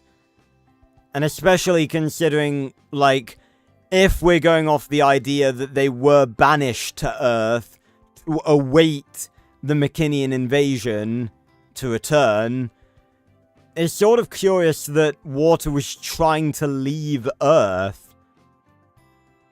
And go back to the fleet, like, ahead of time.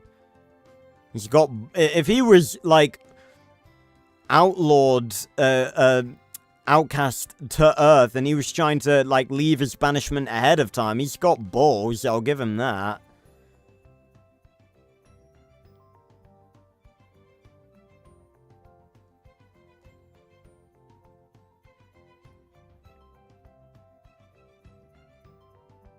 Yeah, I guess you're right, Boogie. I guess, Makino might have been able to override, their linking process and link with them anyway. And in that case, yeah, he probably would have. I mean, linking with Extroyer... That actually... I'm pretty sure I have talked about this before, but it is interesting that Extroyer...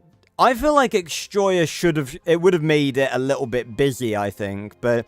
Honestly, you know, Wrath of Makino was cool enough as it is, but having Extroyer there as well would have made it, like, a fucking amazing episode.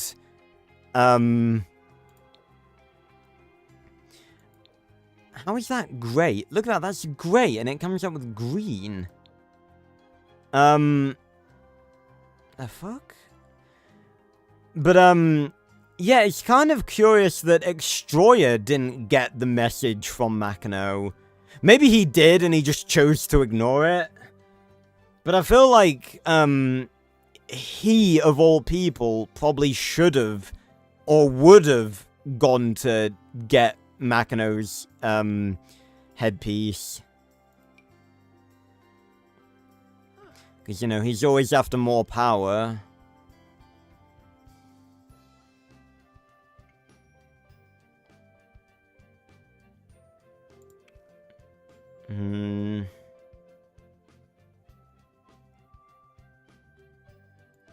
Jesus, what is that? Fucking conductor's outfit.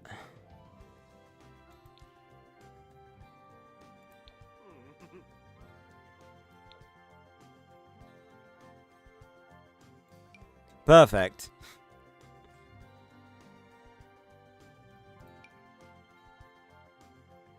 Again, with party, I tend to go, like, not suits and just something snazzy that looks, good.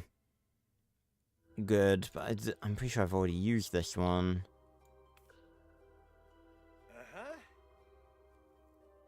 No, I think I might go with this one. Excuse me.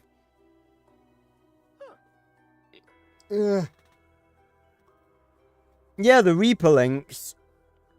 They should have been there as well. But yeah, they were another thing that the writers forgot about. I don't really see the point of... I didn't really see the point of them showing that they were still alive at the end of, Definitely Fear the Reaper, because it's like, they were fun enemies, but I don't really think they needed a second appearance. Like, it's okay. I keep saying this, because, like, I see a lot of the time, like, so many different, in so many different franchises, like, oh, this character should come back, and this character should come back, and this villain, and this hero, and everyone should come back, and it's like, it's okay to have one-off characters. Like, not everything needs to come back and be a mainstay character and have multiple appearances and stuff. Is that a rainbow on there? Oh, that's kind of cool. Like, stitched on there. Star, a shooting rainbow gaze star on their ass. Stylish. Oh, yeah, it's another LGBTQ, the LGBTQ pants. Hell yeah. But yeah, like, I don't really think they needed to, like, I don't think, you know, and surely by that point, they had the rest of Season 2 planned out, and they knew they weren't going to bring them back. I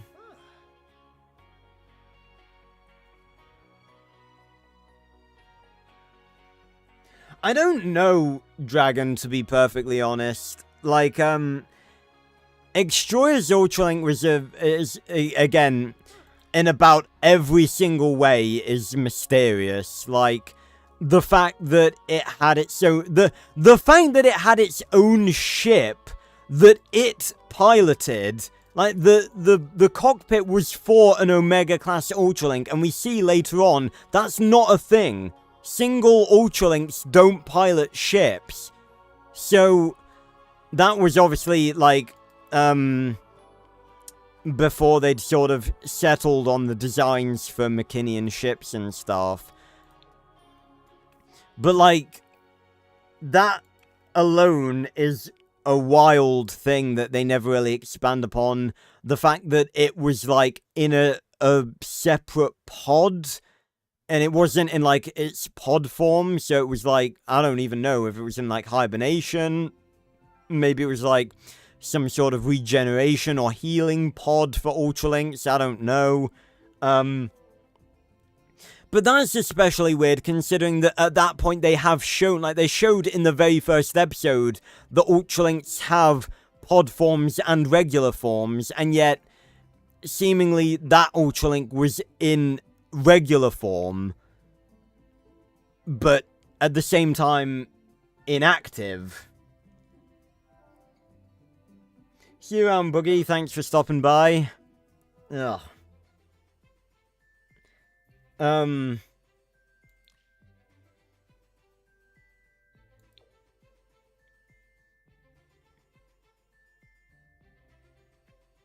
Yeah, I suppose it could have been like, because we don't really know, how long Makino's been, going about. Apparently, according to, I think it was according to the website,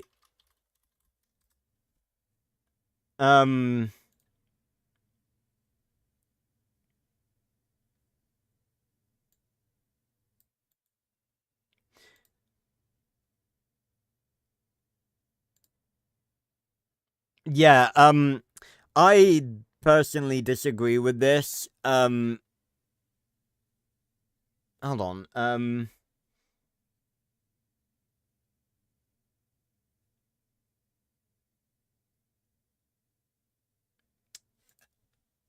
How?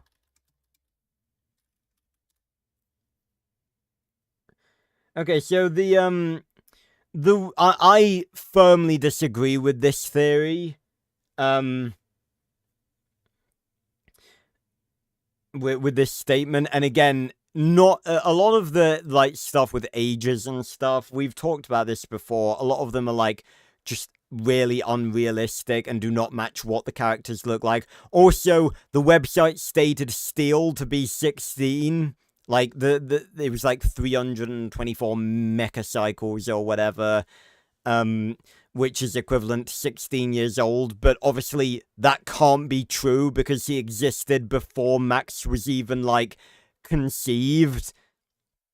So I think they were doing that to be sort of like, you know, Hiccup and Toothless being like, oh, they're the same age, but it's like, no, that's just not true.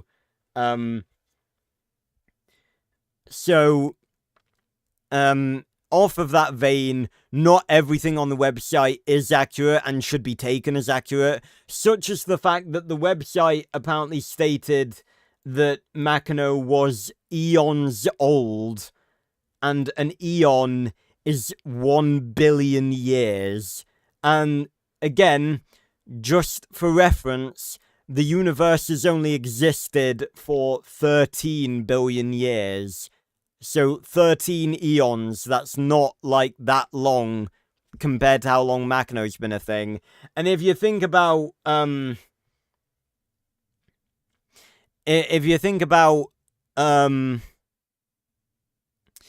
idea that, you know, Makino was made by a species, that was really technologically advanced and stuff, they would have had to develop and evolve incredibly quickly for Makino to have existed several billions of years ago. And on top of that, Makino having existed for like billions of years, he should have an armada that is like inconceivably big. And obviously he doesn't. Like, he had a pretty big armada, don't get me wrong, but, like, his armada should be, like, endless. So, I really don't think that that's accurate at all. If I had to put a number on Makino, probably couple of 100 years at a push.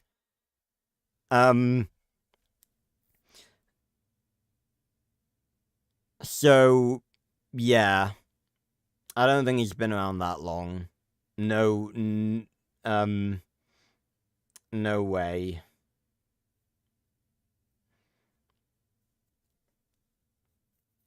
As for Steel, I'm not sure, like, because, again, the timeline's not exact, because we have it's sort of widely accepted that the Battle of Tachyon was Steel's first battle, because and that's usually because like, if an Ultralink is still an Ultralink, that means they haven't bonded with anything yet, so they probably haven't been in combat. So the Battle of Tachyon was most probably Steel's first battle in the Machinian army. So he was probably, you know, created sometime before that. But we know that Entech was founded 20 years ago from the graphic novels. But the thing is, we don't know how long it was between the Battle of Tachyon and Jim and Steel going to Earth. It could have been any length of time, because originally I misremembered Jim saying that they were going to Earth after Tachyon, but he just says Machno's next target. He doesn't say Earth, so that could have been Cadouan. In fact, it probably was Cadouan from the way the timeline works out. So, it was probably, you know, could have been a year or so. So, it could have been, it could have been like a year or a couple of years or a couple of months. We don't know how much time passed in between the Battle of Tachyon and Jim going to Earth, because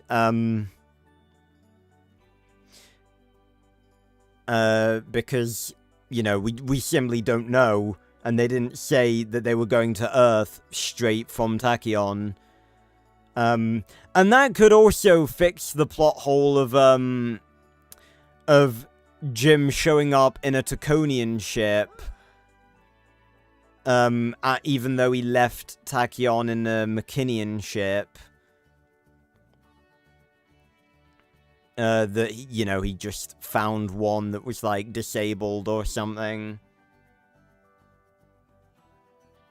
Yeah, a lot of people... I've seen a few people mention, like, you know, due to, turbo energy, like, being... to do with tachyons, and tachyons having to do with time. But, again, I still think that, like, the tachyon part of turbo energy is named after the planet Tachyon, not actual tachyons that we know about. And I think that sort of introduces... I mean, you know, I'm personally not a fan of this, but, you know, doesn't mean that, you couldn't incorporate this if you were a fan of it. But, like, I'm not really a fan of implementing, like, that sort of logic into turbo energy, because I feel like that complicates it way too much. We're going into, like, the Flash levels of bullshit with, like, the Speed Force and everything. And, you know, oh, turbo energy can, like, allow time travel and stuff.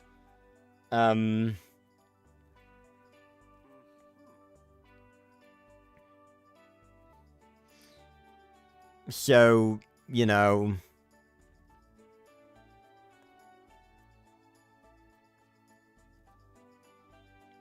Yeah, I mean, you can sort of interpret it in several different ways.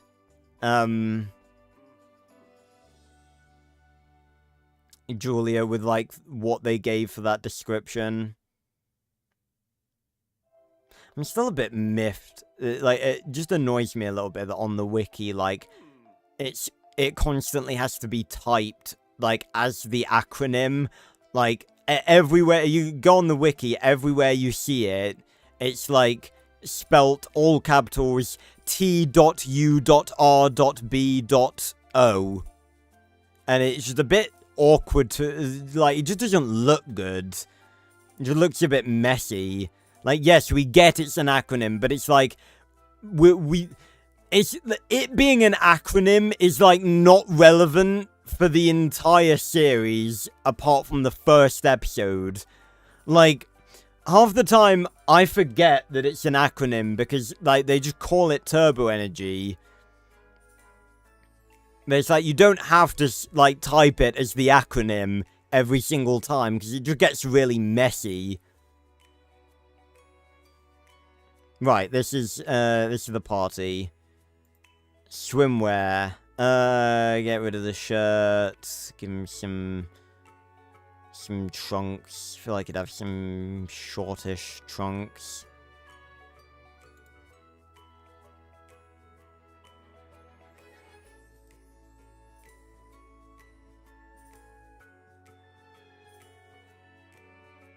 Is that what bio-optimize means?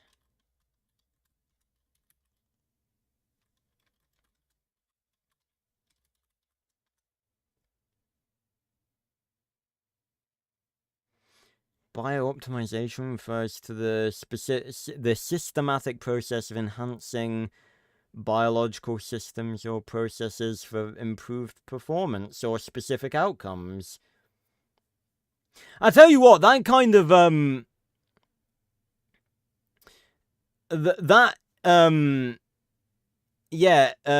supports the body's natural biology to function at its healthiest. That could actually lend itself to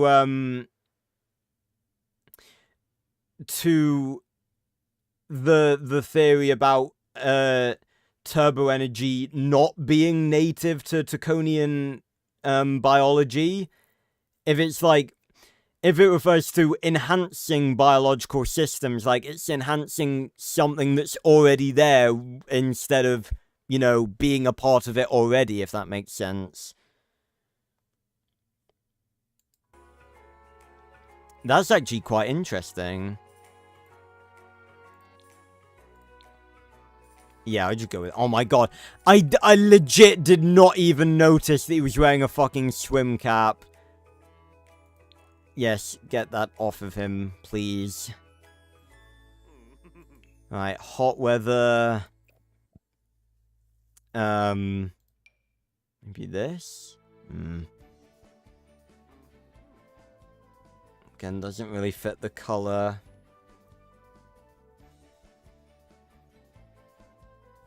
Huh.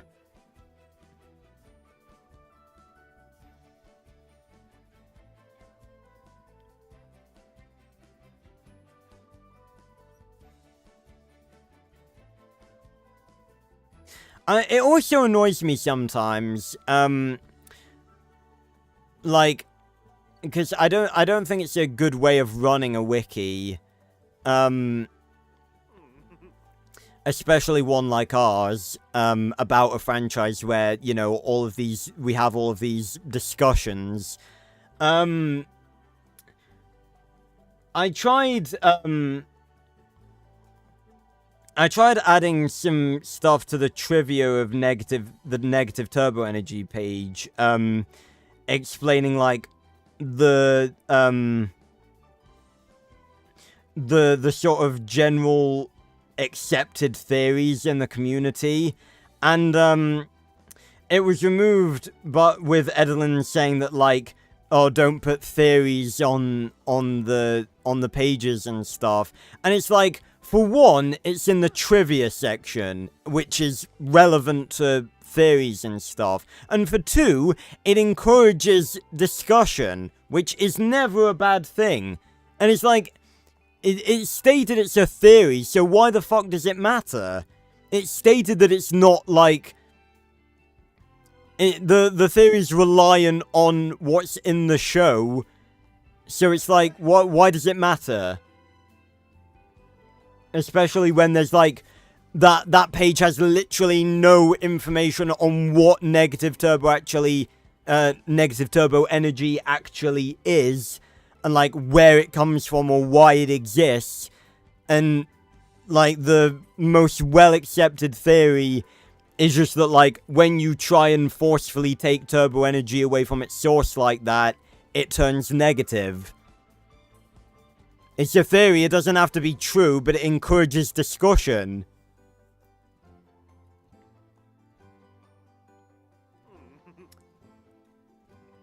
Right, hot weather.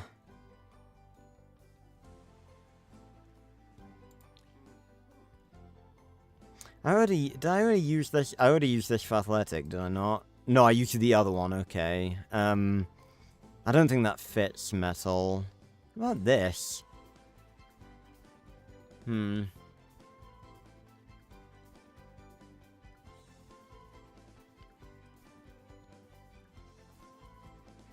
Again, that's not how it works, Adventures. You can't have duplicate wikis.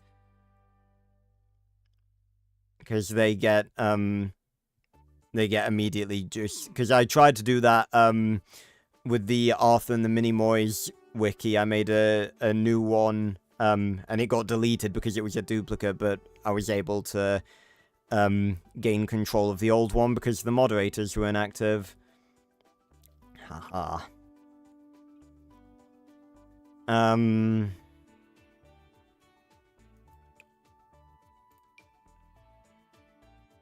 Does the orange really fit?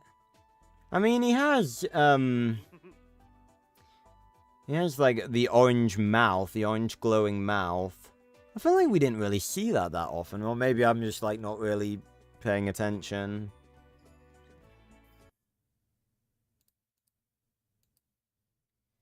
It's on all of his renders.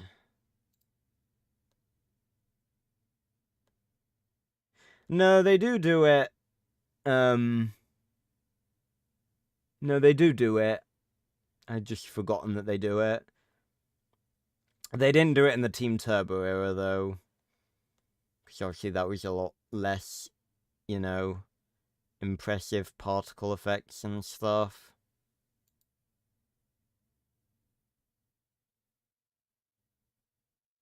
I've just found an image on Google Images where it's like Metal Elementor, in brackets, in real life / realistic, and it's literally just a render, of Metal Elementor, but with the contrast turned down. What the fuck? Yeah, I just don't know whether that, like... Sean makes him look a bit... I don't know why he sort of looks a bit skinny. No,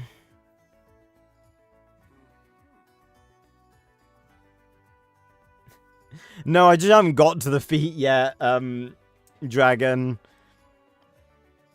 I didn't forget to edit the shoes for the others. No, I didn't. Maybe this. Is there one for this? No. Ugh. Mess me. Okay, this is hot weather.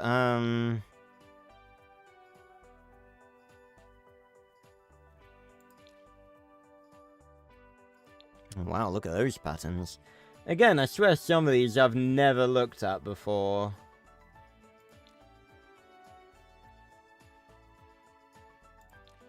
Ah, the plum bobs. Love them. I just want to hug them. Can I please have a trio of sentient floating crystals like this that I can care for?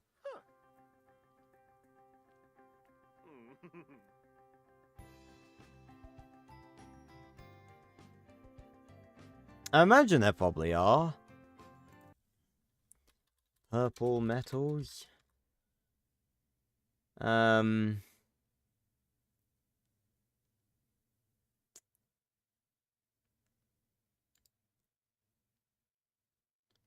Lithium how do you even say that? MOLYBDENUM. Molybdenum? Molybdenum. Lithium molybdenum purple bronze. A mixed oxide of molybdenum and lithium. Well, it's a chemical compound, it's not a metal. It can be obtained as flat crystals with a purple, red color and metallic sheen. What does it look like? Yeah, those are more crystals than metals. Yeah, I think you spelled it right. Cybertronian. I mean, you'd be a more powerful Cyberman, I guess.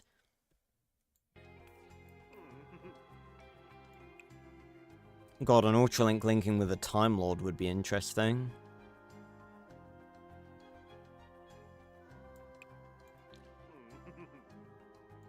Oh, that is weird.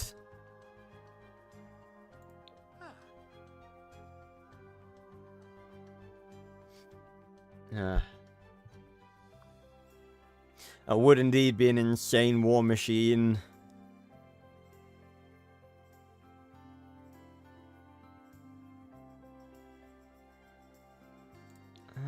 Any of these, maybe?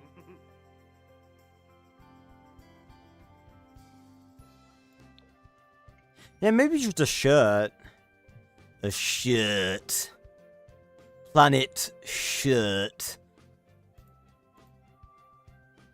Hats off to whoever gets that reference. And shorts.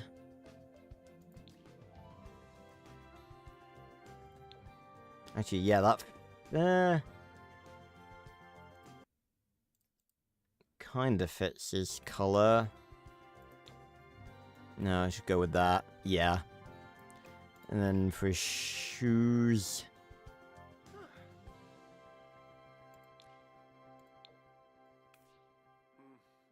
yeah, why not?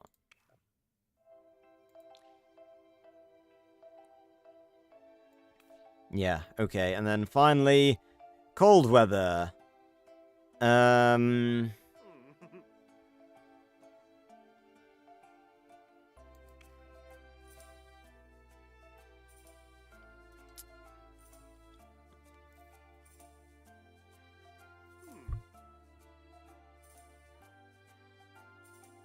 I don't know. Again, like, Transformers are weird, aren't they? Because it's like, aren't they meant that, like, there's something about them that's biological, because it's like, they are robots, but it's like they bleed. Oh, I'm going off the Bayverse movies.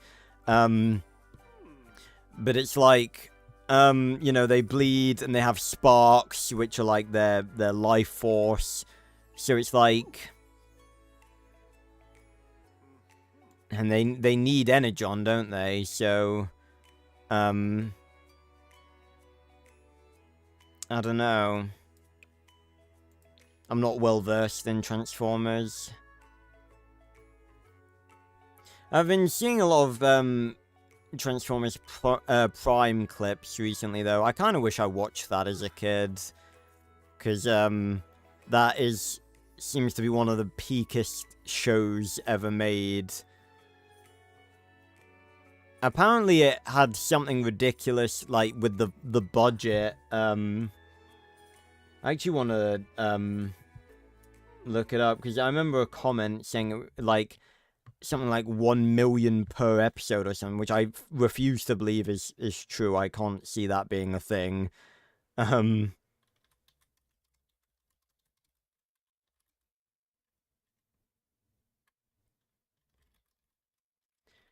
Budget per episode.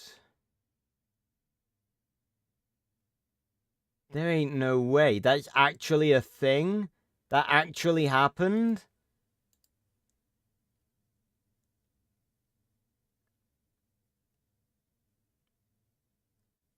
Holy shit.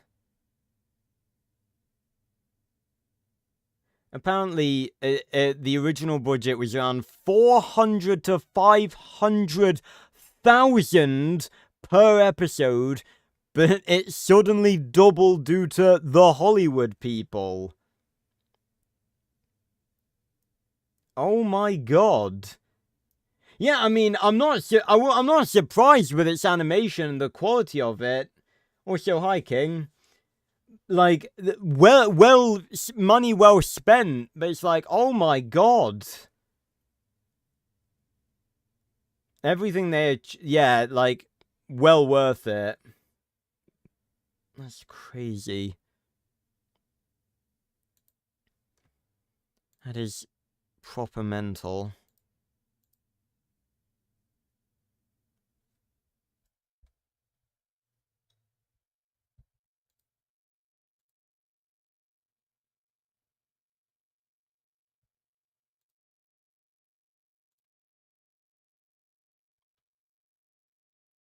That is actually really cool. Can you imagine if Max Steel had that budget? I don't even know what budget Max Steel had. I've never looked it up before. They probably haven't released it, to be honest.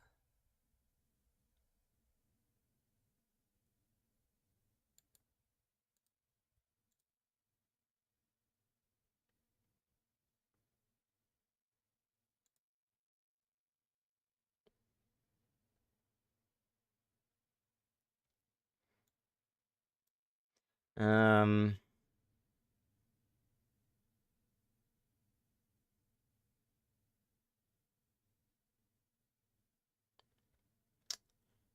No, everything here is talking about the movie, unsurprisingly. Max Steel, 2013. 2013, Google, so stop showing me stuff from 2016. Fucking useless fucking search engine. Here we go. What about just the Wikipedia page? The composers, number of episodes, seasons, production, running time. No, nothing about a budget, I don't think. Broadcast. No, nothing. I can't find anything.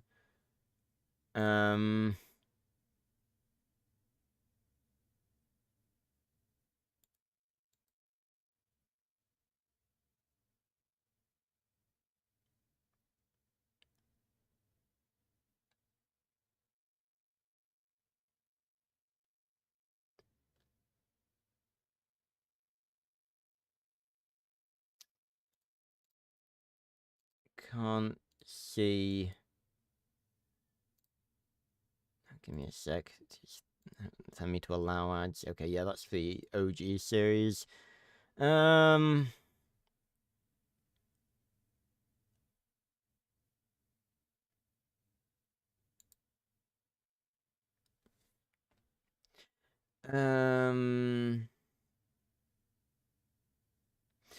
Additionally, upon being asked about the marketing budget related to Max Steel's reintroduction to the market, Kilpin stated that it was significant. So that's the marketing budget. Don't say anything about the actual series budget. Although, given again, I've made this point several times now. I genuinely think that Max Steel may be one of the most visually stunning shows, like, ever made. Like, Nerdcorp shows, were just on a whole other level of, you know, animation and, like, explosive VFX and everything. So I wouldn't have been... I've never really thought about that, like, that being the reason that we didn't get a third season, and that it just became so expensive. And it absolutely would have been more expensive in Season 2, because it's like, what do you really have in Season 1? Like, what real big action scenes do you really have in Season 1 that could stand up against Season 2? Like, you know, maybe the battle in the finale, and like the dogfight in Elements of Surprise Part 2. But then in Season 2, like, all the time, you've got, like, massive fleets of Machinian ships, you know, God knows how much the finale cost them to make. You know, the Deadless platform and, like, constant Machinian ships and armies of Ultralinks in Copper Canyon and everything like that. So it's like, it may be that it literally just became too expensive to run. So, you know...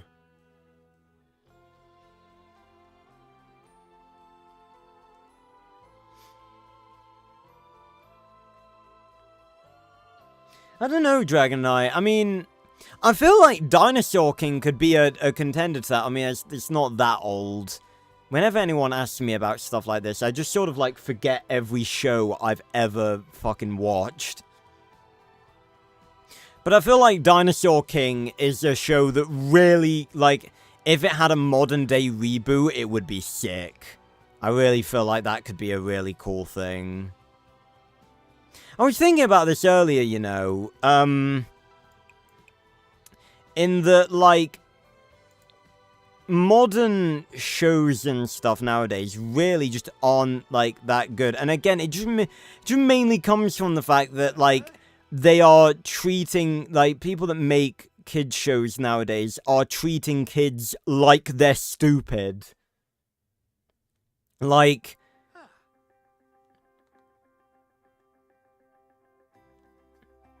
How to Train Your Dragon? No, that's a modern thing. That doesn't need like any like modern version. That is a modern thing.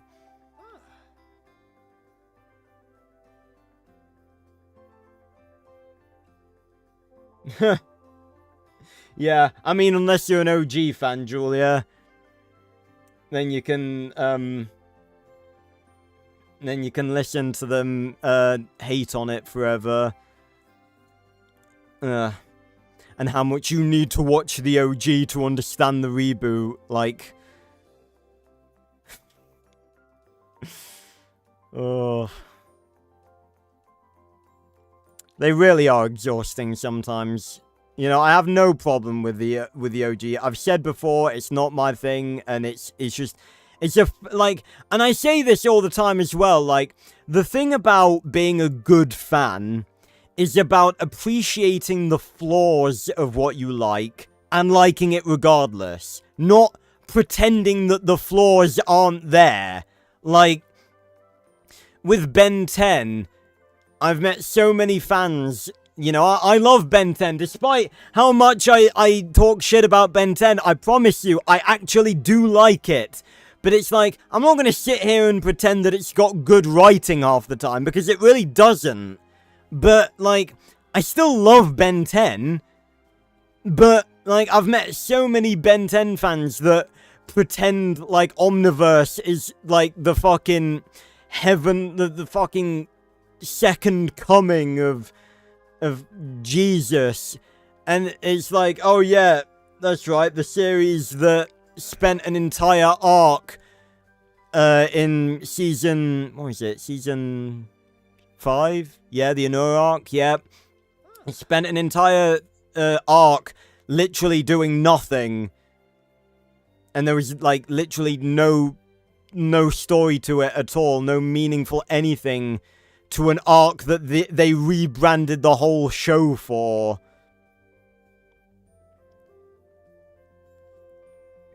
But, yeah, I feel like a modern Dinosaur King reboot would be very sick. A live action, I really wish someone would make... I've actually considered making one myself, but, you know, that would involve going outside. I've considered making a, like a short little Dinosaur King in real life, like little live action fan film.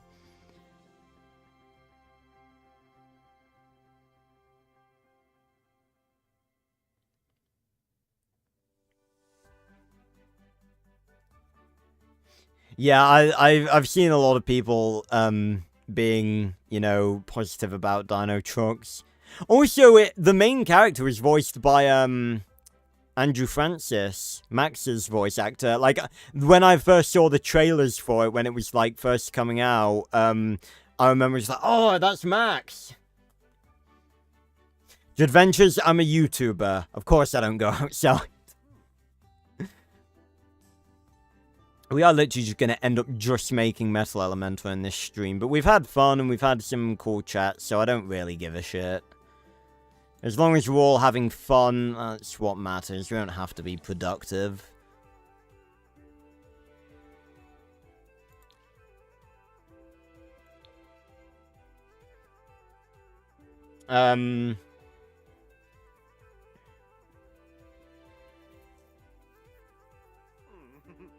But, yeah, that's what I was saying, right, like, nowadays, like, when they make shows for kids, they make them, like, with the perspective that kids are morons, and they just enjoy, like, oh, happy, goofy, funny jokes. And it's just, like, I don't, like, again, it's just, it's a very fine line as well, because it's like money is a big factor, and sometimes, you know, it doesn't reach the right audiences and stuff, but it's like, you look at Ben 10, Ben 10 was released, like, it started, pretty sure over 20 years ago now. It was 2005, wasn't it?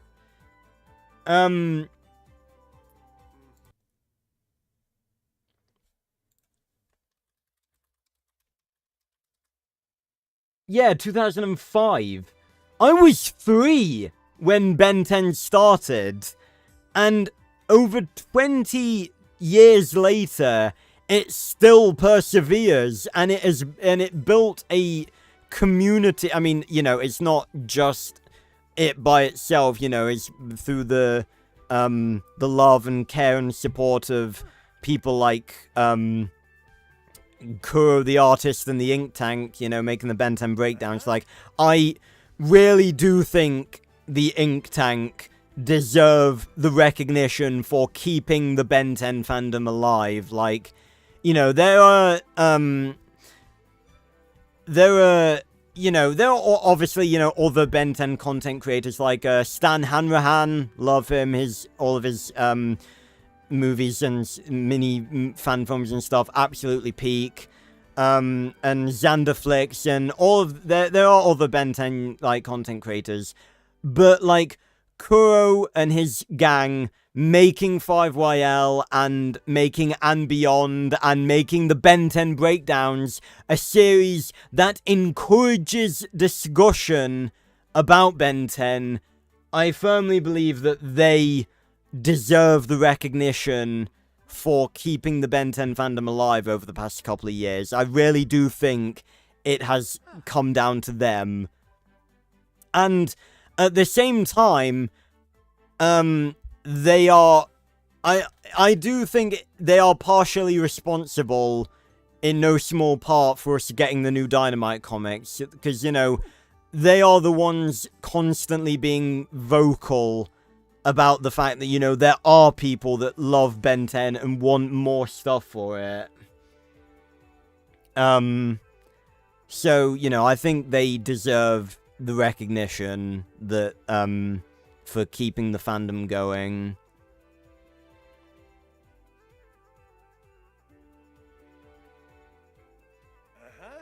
I really don't know what to give Metal for cold weather.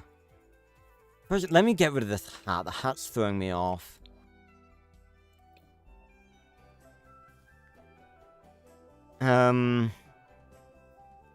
It really annoys me that, like, it sort of gives you, like, a pre-made sim with, like, a bunch of hats and jewelry and earrings and stuff. Like, can I not just have a blank template, please? Or, like, have the option to ask for a blank template? Because I know that some people don't, you know, have the imagination to create a sim completely from scratch. Yeah. I don't know, Dragon. I mean, I like the main 6. I don't think I would change them. Because you've got a good... Oh my god, my fucking head. Stay straight. We've got, like, that's what made Dinosaur King so fantastic, in that it had such a variety of dinosaurs that, like, weren't well known at all. Like, you know, the main 6, you know, we had Carnotaurus and Parasaurolophus and Cychania, as well as, like, the famous ones like, you know, Triceratops, T-Rex, and Spinosaurus. So I don't think I would change the main 6. I think, you know, keep them as it is.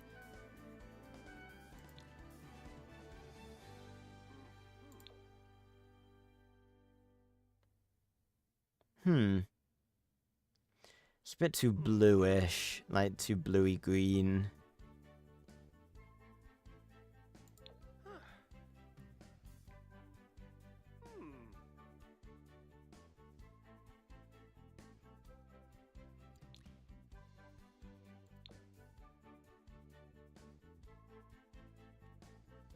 Bit too simple.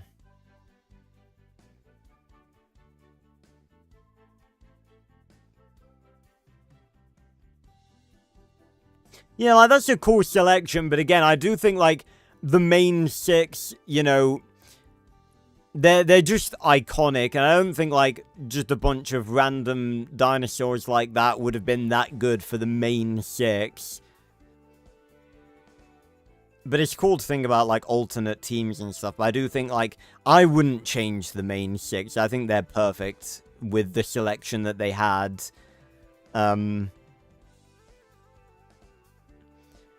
And I think, it's a very clever thing to have, like, such popular dinosaurs as the main crew, and then have the lesser-known ones as, like, the one-offs for each episode. I mean, Dinosaur King was very good with its dinosaur selections, and the way they did it.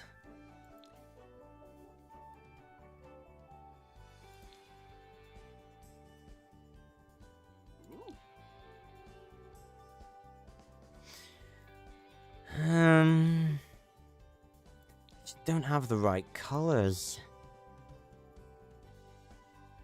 That's a fucking suit.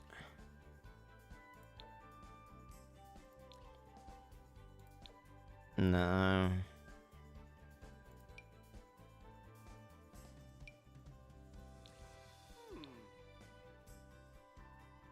Makes him seem too, like, young. It's like a teenager's hoodie.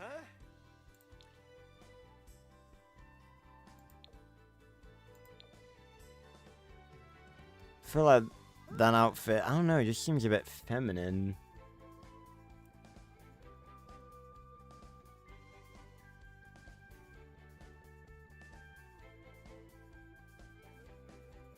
Yeah, I mean, I tell you what, it was a ballsy move, having Cychania be one of the main 6, but, you know, pretty peak.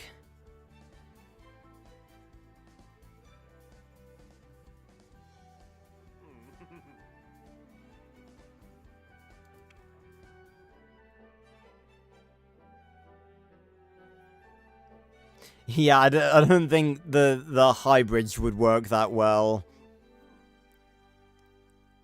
I should probably crack my jaw. Yeah.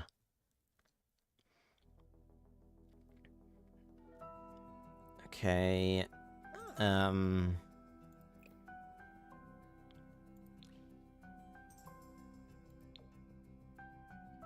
I do think the white works kind of well. Yeah, maybe a slightly darker white. There we go. No, I think that works. No worries, King. Thanks for stopping by.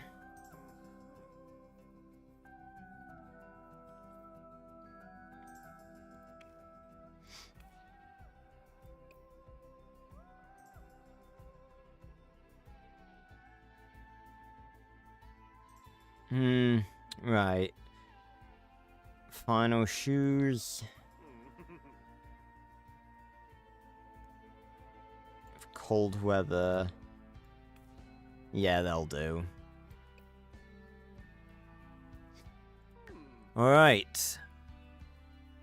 Also, as well, Dragon, I did mean to respond to a comment you made earlier, when I was talking about how I didn't know you were into Max Steel as well, and you saying you've got multiple interests. I do appreciate that.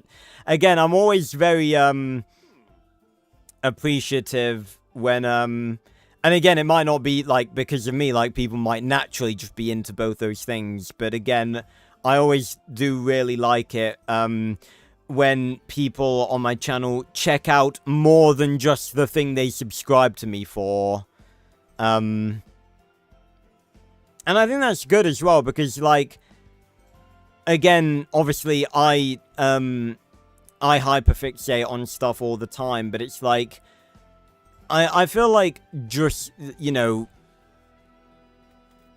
I see a lot of people that, like, I feel like they're only into one thing, like, and, like, nothing else, and I feel like, you know, don't limit yourself, you know, explore other stuff, and again, that's the thing I always say, like, everything I cover on my channel has something in common, whether it's, like, really awesome visuals, or cool lore, or a really interesting concept, or universe, or just dinosaurs, you know? But, yeah, that's why I always encourage people to check out, like, all the stuff I do on my channel, because chances are there will be some part of it that will be interesting.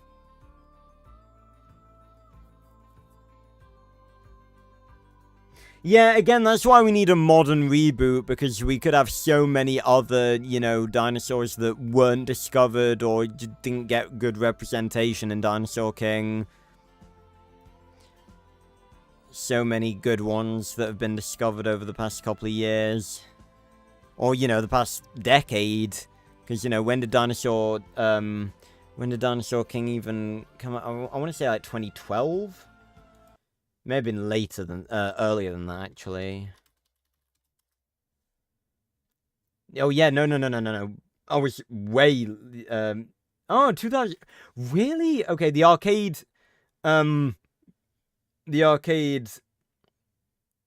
was 2005, but the show was 2007. Yeah. Right. After legitimately almost an entire stream, because you've been chatting away, this has gone very fast.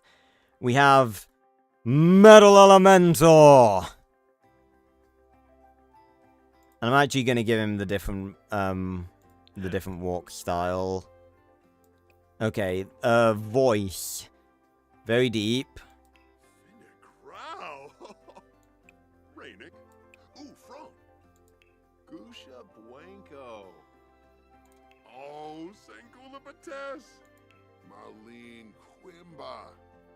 Okay, that works. That's very good.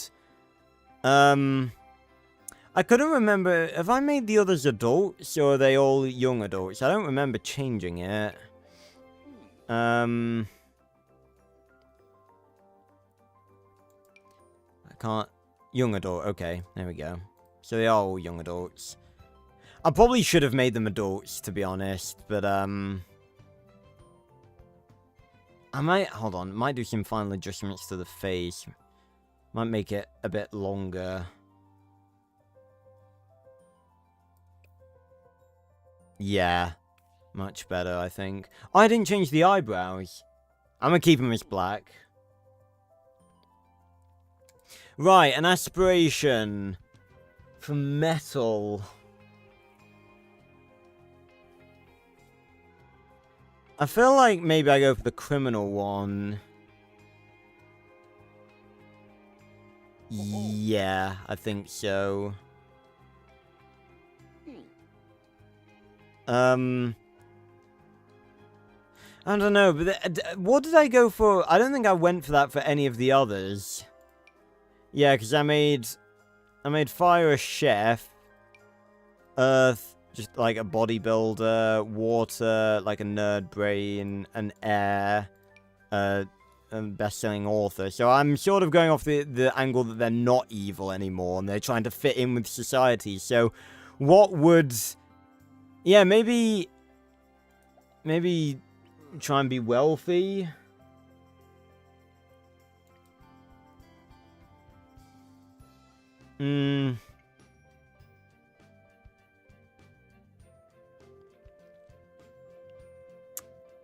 Yeah, I think wealthy. As for traits, Well, he was very loyal to Makino, so, you know. But then again, he's like, he wasn't really loyal to... Why is it saying there's, like, new ones? Are there new ones? No. No, there aren't any new ones. Why are you flashing? He wasn't really loyal to his own kind, but he was loyal to Makino. Yeah, definitely. Like, we've basically spent this entire stream making just him, because I can't multitask. But again, like I said, we're here to just chat and have a good time. And, you know, if that's what's going on, then, you know, it's all good.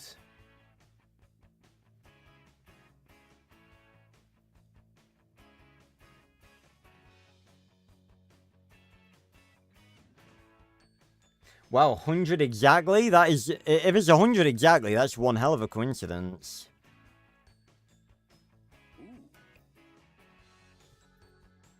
No, because Toxon, I think, was based over multiple streams, because we did both Xander and Toxon. No, I don't think he took that long. Dread took a while, because we did, like, 3 of his forms. So we got Loyal,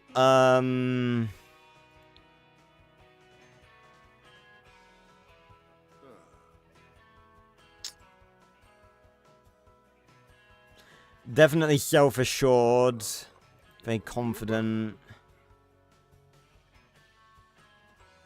and...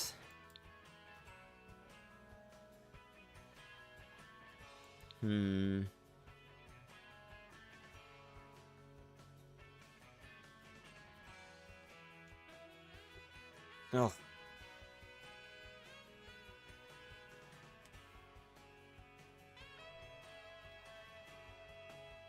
No.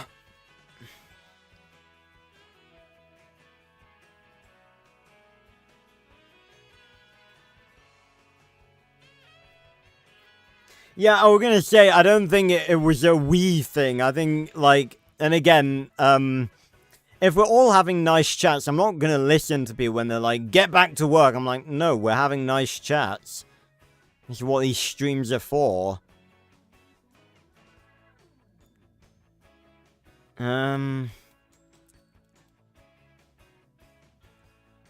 Could say ambitious, maybe?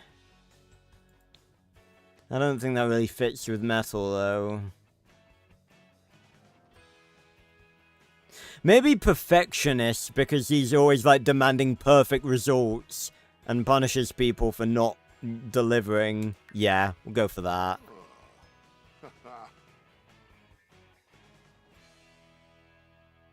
Can I, like... There we go. Make it as tall as it can be. There we go. Yeah, I'm actually seeing a bit of metal in that now. Okay, Cause of Death. Is that everything? I think that's everything. That is... Metal Elementor. No, I think I've got to change the everyday. I don't like... It just doesn't look good. I don't know. I'm just, like, looking at the other Elementors. They just have this sort of imposing feel to them, and Metal just sort of doesn't. And it's like, if you put Metal... like, Metal alongside Ultimate didn't look too bad, but Metal alongside all of the other Elementors, I feel like he needs to wear something that gives you off a more intimidating vibe.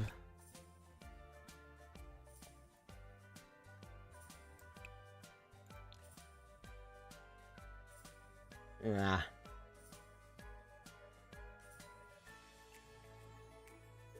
Be funny if Metal was a teacher. It's like a high school teacher. You listen to me. What would he teach? Maybe be a science teacher. You listen to me, you human slugs. Your physics is wrong. My Lord Machino created a warship capable of traveling across the entire galaxy in a matter of months. You think your puny rockets are the good shit? Oh. I feel like Metal would have the hardest time adjusting to life on Earth. Probably because, like, the other 4 Elementors have been there, like, for 16 years. So, you know, probably longer. Yeah, or as a cop, I could see that too. What's my favorite Elementor? I'm not sure, actually.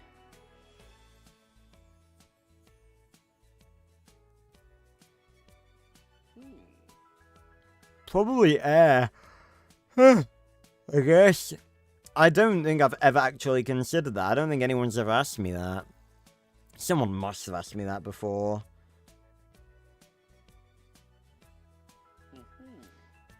I did really like Firestorm Elementor, though, even though, it was a very sort of half-assed design and we only got it for, like, 20 seconds.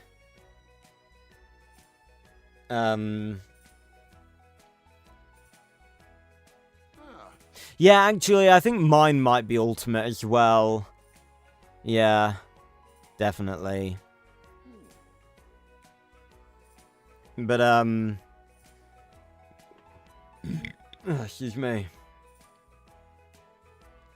Yeah, this sort of just gives off just like a sort of preppy intern. It doesn't look, doesn't have the same thing of,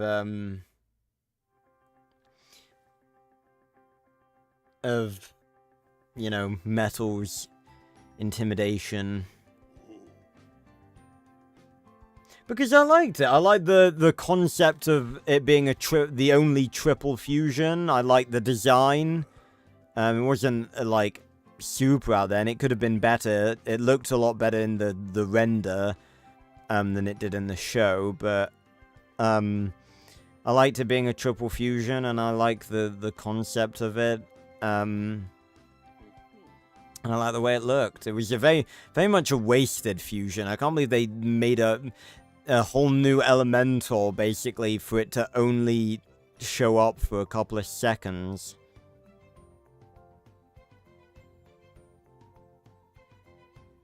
Yes, but it's from the first Team Turbo movie, and I keep saying, like, the first one's not even that bad, and has, like, you know, has some good stuff to it.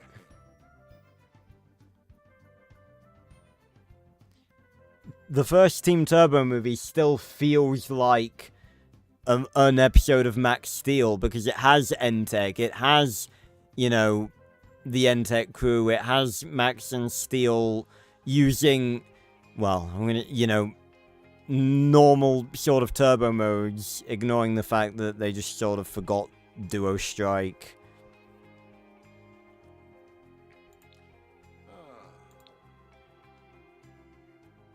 And like, I like Hammer Claw mode. You guys know this. There's no secret. I'm a Hammer Claw mode defender.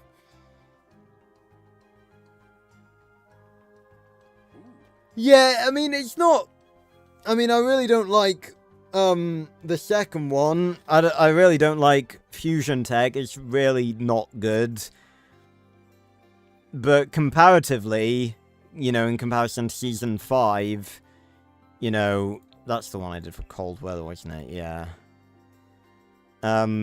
It's not that bad.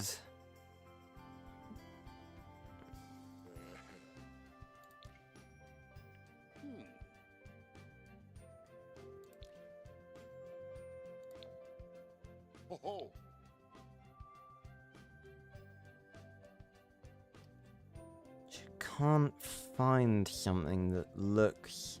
That's the one we just had. I think to make him look scrawny. Even though he's really not scrawny, as you can see.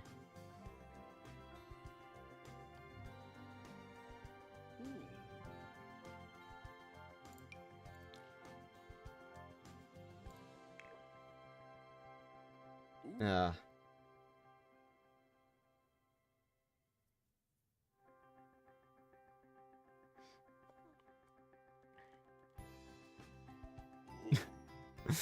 But I imagine, like, Fire and Earth Elemental just, like, desperately running after a Pokemon trying to catch it.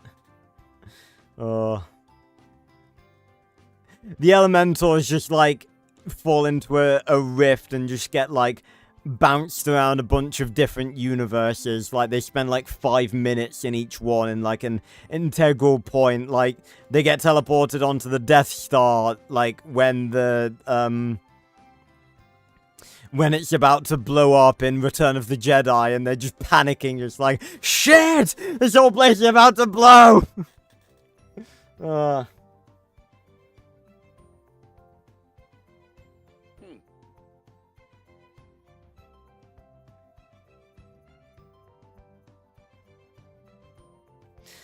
don't know, I mean, I feel like all rage I have for Season 5 has been spent.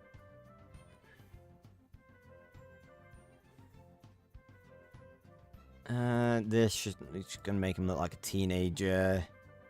Yep. Jedi. I didn't notice this one when I was doing Marva. Maybe just because I wasn't looking for something like that.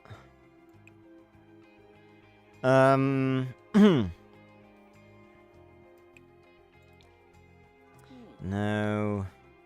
It's gotta be something here, man. Give me something. What then, the bollocks?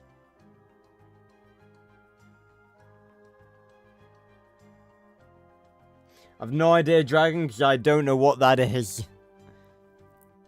Oh, from... misspelling. Dinosaur King. Right. I thought you legit put Dennis King. I was like, what the fuck is Dennis King?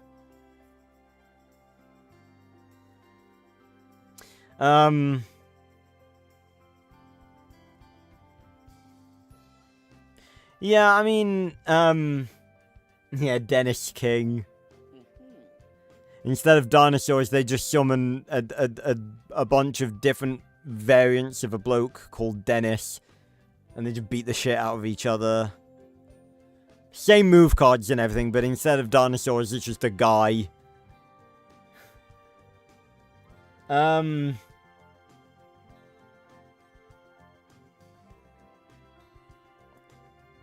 I don't know, I guess, like, I feel like the centerpiece is sort of cheating. I feel like you have to pick one of the actual elemental stones. But then again, it's just like, you know... I feel like I don't think I could really pick one of, the stones to reflect, like, my personality. You know, I'm quite hyper and energetic with the lightning stone. I can be quite calm and collected with the wind stone. I like to think that I'm quite kind with, like, the grass stone. I can be very angry, as you guys know, with the fire stone. So it's like...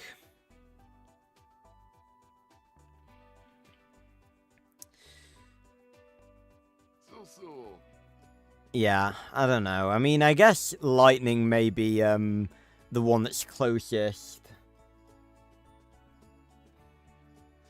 So I'm quite energetic. I think that best represents me.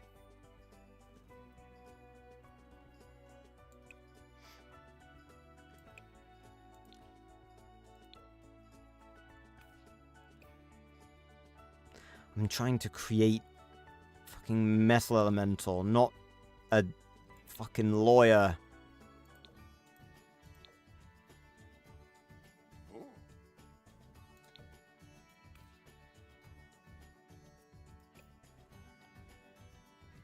It's like, even if it does look good, it's not the right color.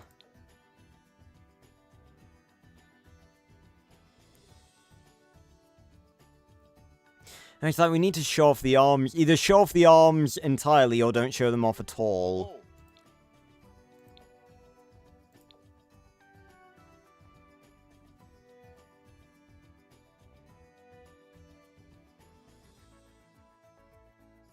fire and personality, but wind and size. Oh.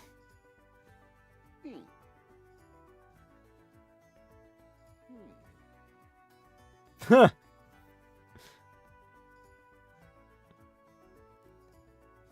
Hello, dragons, chickens. Are your chickens enjoyers of Casual Prince 8 as well? Are your chickens birds of culture?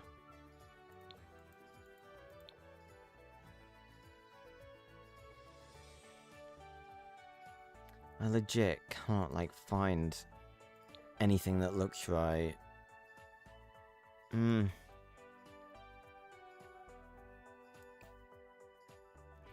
That is not the same color. I fucking hate it when Sims does that. Look what I'm hovering over right now. That is light grey. How is this? What part of this is light grey?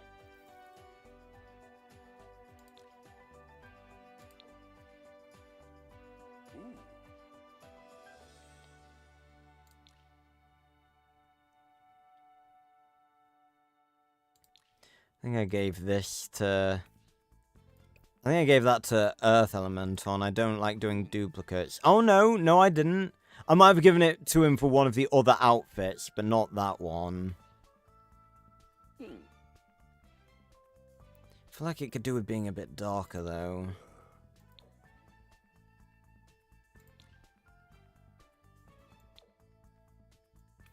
Nope, that looks awful. Huh. Oh, fucking hell. Awful joke. Adventures. Ugh. But I do think... I'd like to think my content is excellent.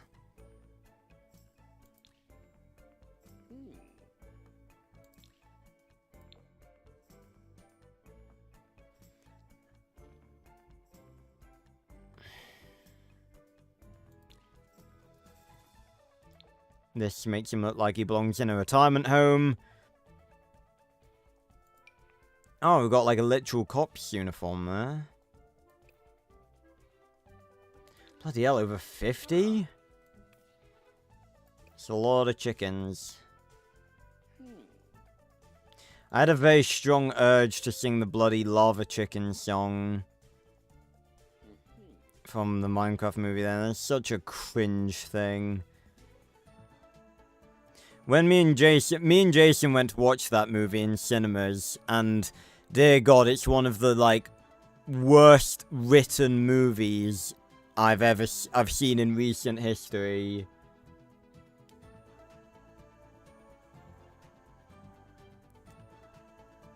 And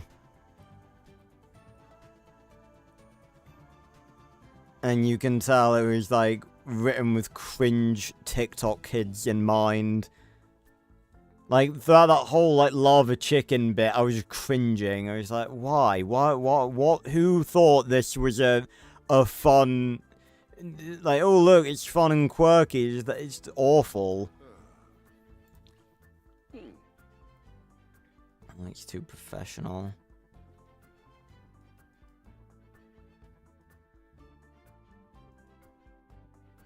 I'm really drawing a blank here. Is that a fishing shirt? It is.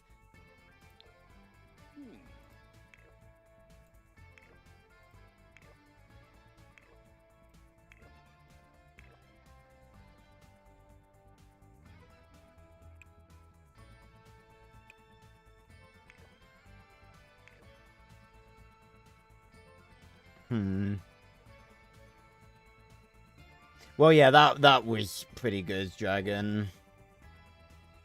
Pretty good. That was very good.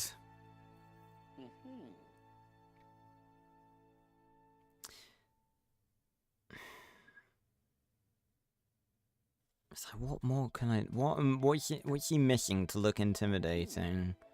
Like, all the others have that vibe to them, and Metal doesn't.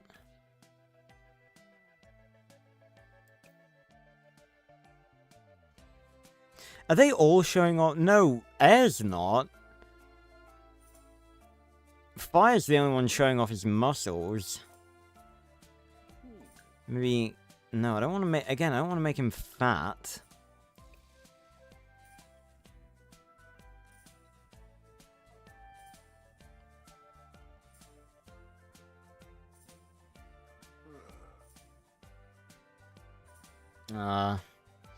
Yeah. He was a true inspiration. He got me into Skyblock. I wouldn't be playing if it wasn't for him. And I imagine that it's the same for a lot of people. I still go back a lot and rewatch the Great Potato War and a lot of the other Skyblock videos he made.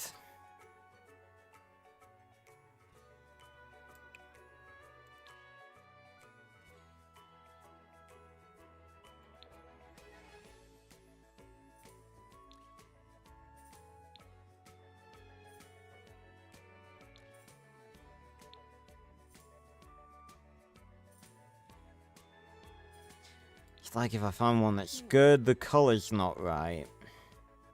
Really wish I had the bloody color sliders.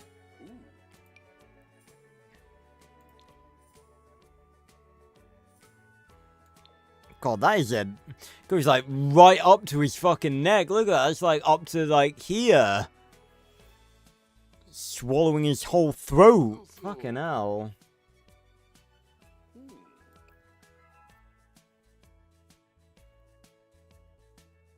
Ah, it's a shame, Adventures. He was a great man. True inspiration and wonderful member of the Minecraft community. Not to mention an absolute fucking maniac. Beating Minecraft with a steering wheel. I still... can't comprehend that he actually managed to do that. I just like, if that was a little darker, like, I just want that to be dark grey, not fucking... Ugh.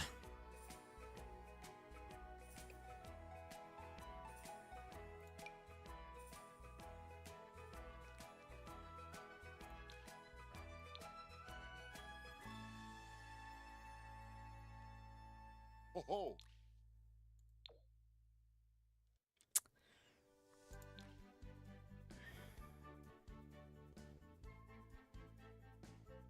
Oh, so wasn't it,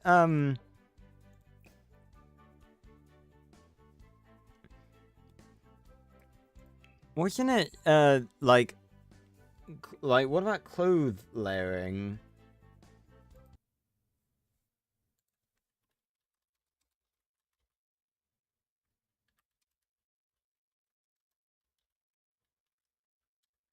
Because if that's a thing now, then how do you do it?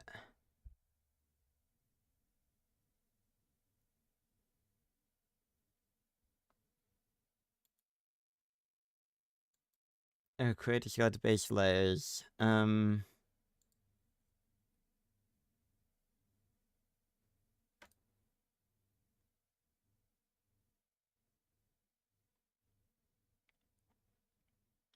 Oh, no, it's not a main game thing, it's for people making mods.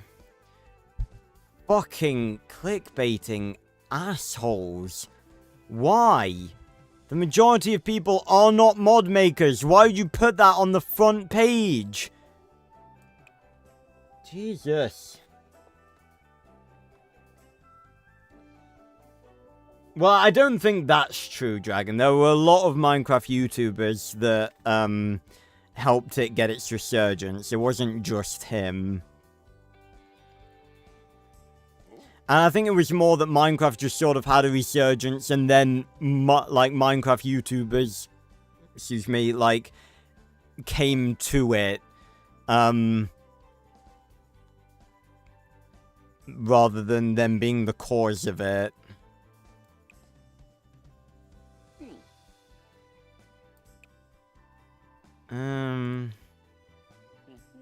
I'm so drawing a blank here, guys. I'm not finding fucking anything. What about full body? Hold on, let's go full body. Is there an everyday outfit category? Hold on, let me just go for that.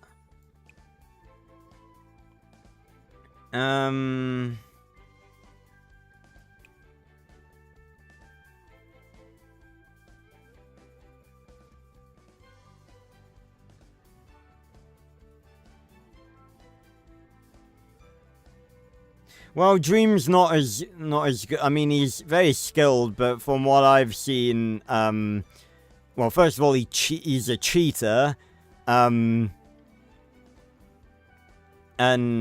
second of all, I've seen some potentially like bad stuff about him as well. So I sort of just stay away from him nowadays.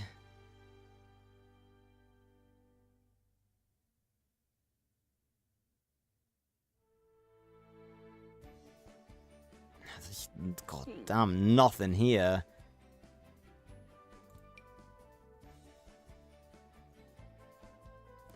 That would be good if it wasn't so big that it looked like a fucking, like, pair of kids in a duffel coat. Damn it.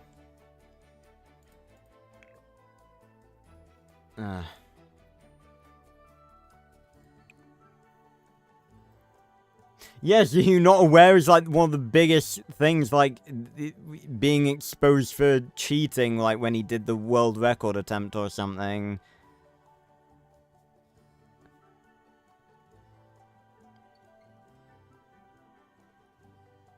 That's the hooded one, isn't it?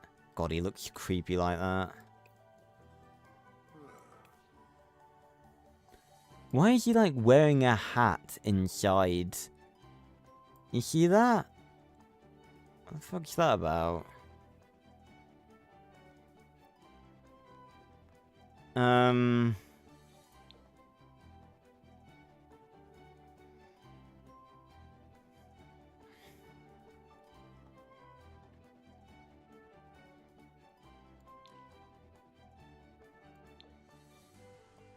That looks... What size shirt is that? That's fucking Forge size right there, because that is like max muscle and it's still fucking baggy on him. Well, yeah, neither do I, Adventures.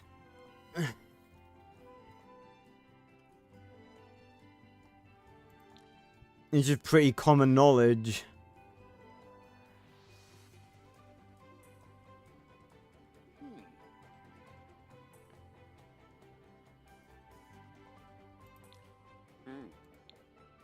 No, I'm not gonna give him a suit.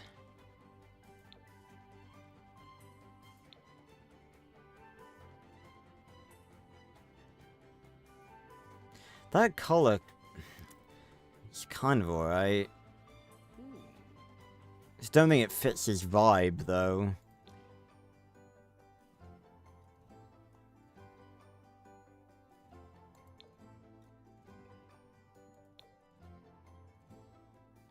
No.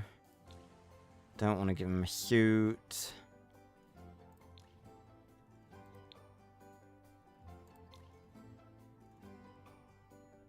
Bunch of colorful stuff.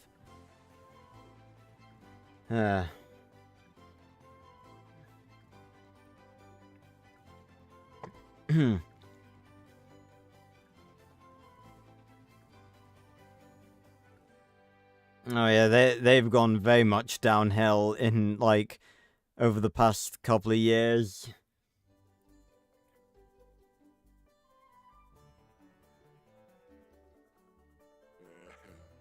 Well, I feel sorry for the dudes nowadays, honestly. Like, what happened, I think was it last year? Maybe the year before, when he, like, was, like, caught on camera, like, in, you know, being drunk out in the fucking streets, and now he's in therapy, I think.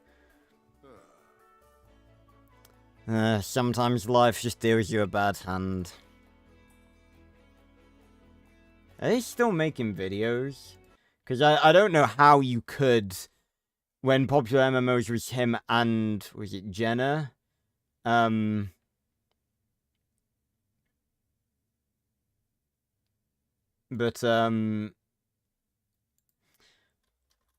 I don't really know, are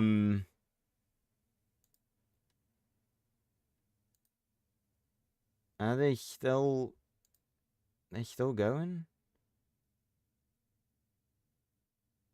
No. Yeah, like literally, oh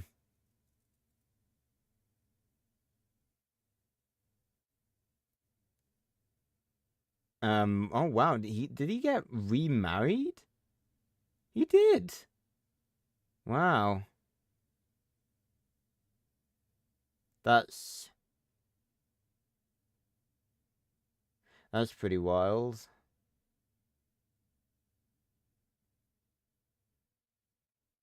But yeah, it's like it's like how do you keep I mean seeming cuz they got separated a long time ago.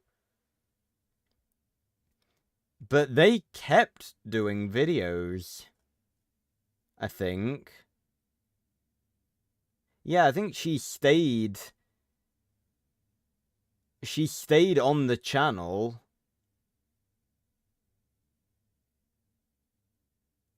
Um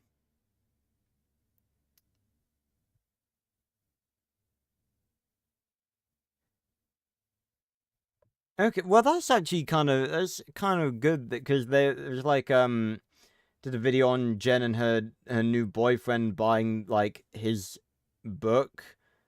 So I guess maybe they're on good terms. I mean, I think they kind of were on good terms like when they separated. Like they were just like, we've just sort of grown apart. And there's nothing sometimes that happens. It's a lot better than, the alternative where, they fucking hate each other and, something happens that makes them hate each other or whatever. If they're on good terms, then that's good. But it's like how do you keep that going when that your relationship was like the foundation of that, and like the two of you were the foundation of that whole channel. Although wasn't it that like didn't she have her own channel? Wasn't it like popular MMOs and then gaming with Jen?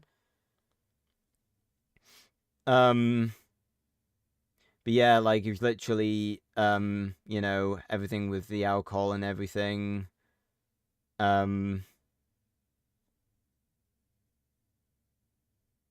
So, and the last video he put out was 6 months ago.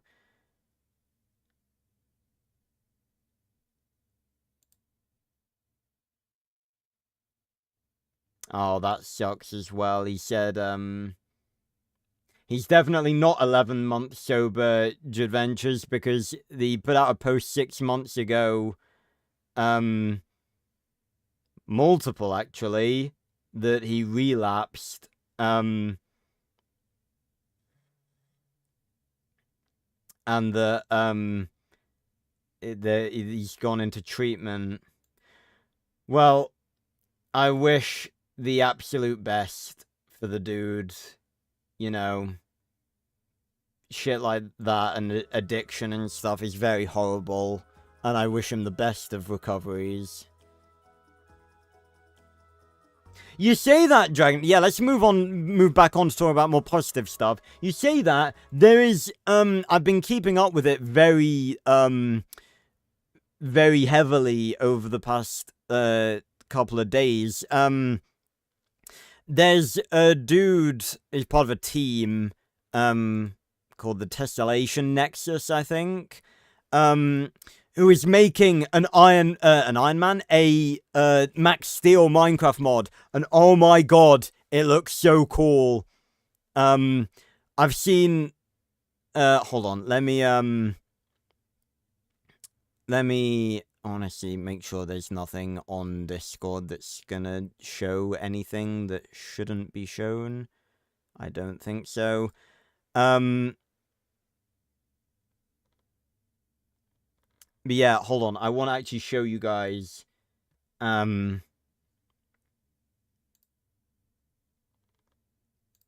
what's going on.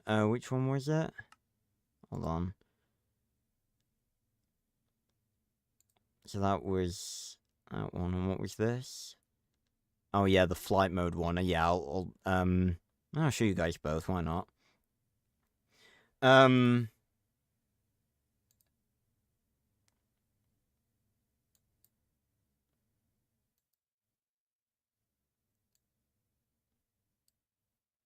So yeah, this is Oh, hold on, gotta resize that now because I full screened it.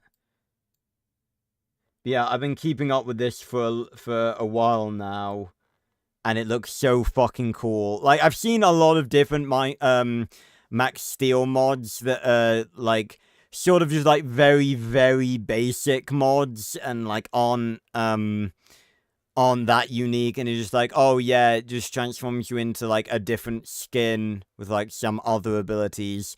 Check this shit out. On volume. Check this shit out. So we've got a wheel of turbo modes here. I think that's strength, flight, scuba, speed, stealth, cannon, clone, heat. I think that's rocket. I'm not sure what this one is. Scuba, flight. Look at this shit. And you can fly. Look at the fluidity of this flight. Look at this. You can do barrel rolls now. This is gonna be so sick. I don't exactly know how this mod is gonna work in terms of like actual, you know, obtaining of turbo modes and stuff, but when this gets released, I'm gonna do a bunch of shit on it. I'm not sure, Judventures. You'd have to join the Discord and look about. I'm not entirely certain.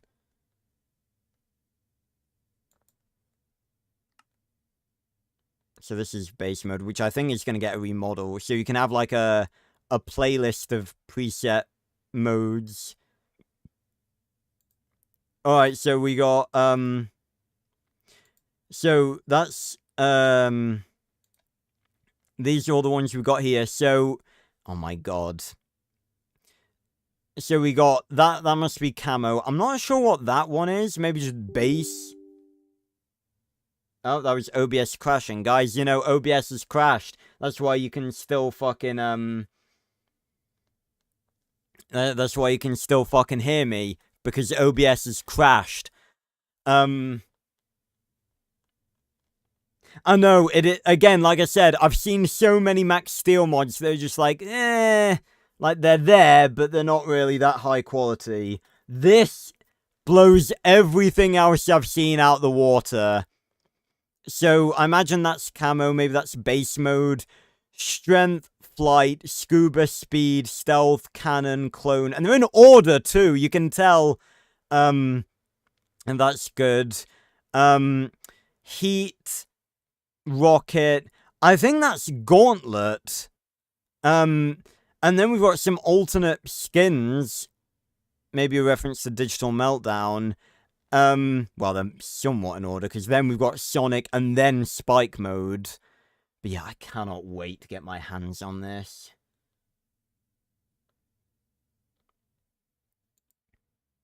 Oh, yeah, okay, so that was base. Strength, flight. Hold on, did the cursor hover over one of the, no, it didn't. I couldn't see what any of those were. So then you can quickly select a form like that. And we've got the transformation music, and like, look at that. Look at strength mode. Fucking awesome. And I think camo mode is just the like your default skin. Because that's what the skin looks like. What his skin looks like.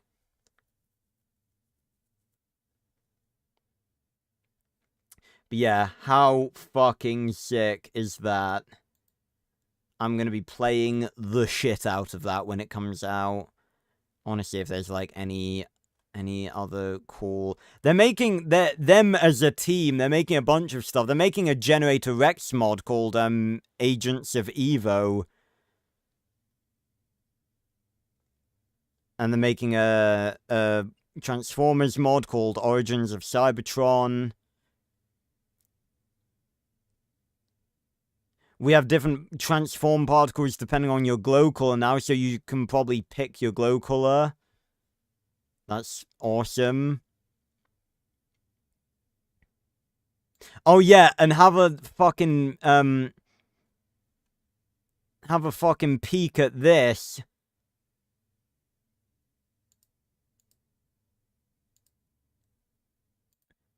We got fucking Ultralinks. Although I think the names could do with some adjusting. Considering that, like, the only named ones are Steel and Torbo. But we got Movie Steel in there as well. But they've all got, like, random names. This could potentially mean that each of these Ultralinks could be, like, a viable link. Like, you could link with all of these, not just Steel. All the different Ultralinks do is change your color when you first bond. So yeah, these, you bond with them. You can bond with more than just Steel. You can bond with any of these Ultralinks. How fucking sick is that? Fluxor. It's cool that they've given them different names though. So it's less that they're like misnaming the subclasses and more that they've just taken a subclass of each Ultralink and given them a name. Okay, I'm more fine with that. Is there anything else? Oh my god. Different colored spike modes. Look at red spike mode. This is what green turbo energy should have been. This is going to be such a sick fucking mod.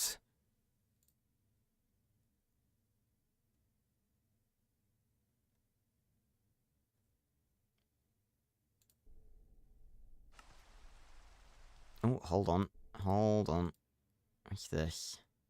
What do we have here?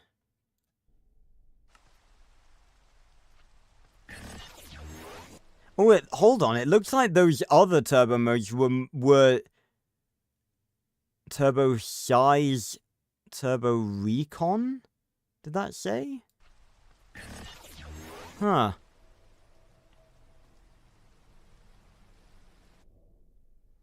Okay. I'm not sure what they're doing with that. Yeah, that is straight fire. So I will be on... very heavily on the lookout for when that releases properly, or if I can get like an early access version of it. Right, let's finish up Metal, because I was originally going to finish this up like 40 minutes ago, and I've been just looking for something to give him to make him look right. And hold that same intimidation that all of the other Elementors do. But yeah, I'm going to play the shit out of that. I don't know what I'm going to do. Maybe I'll do a series with it. I'll do something with it. I've seen videos on Stardew, yes. I've never played it myself. But, it's one of my gaming dreams to play Stardew Valley, like, for a video with a partner, like, with a girlfriend. Of course, that requires me having a girlfriend, so I haven't been able to achieve that yet, but hopefully one day. That's too dark. I'm definitely interested in playing it.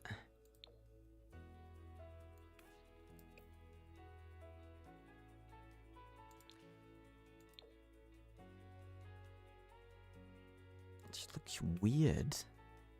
Why is he, like, bending backwards like that?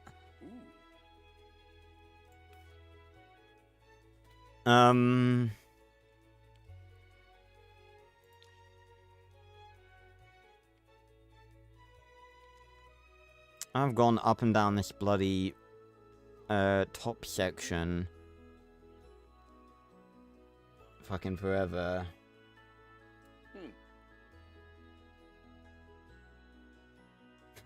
I don't know, hopefully turbified.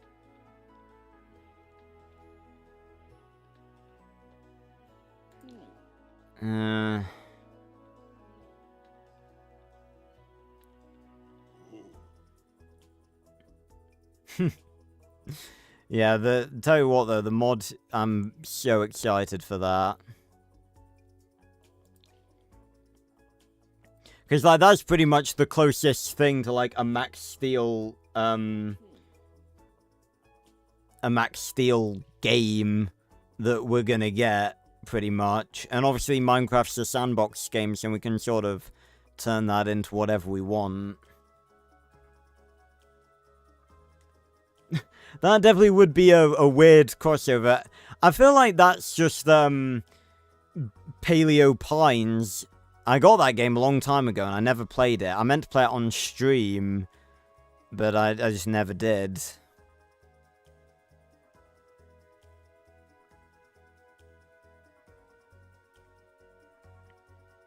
Yo, yes, there's not the whole yes, I'll get a girlfriend just to make a video with, yeah.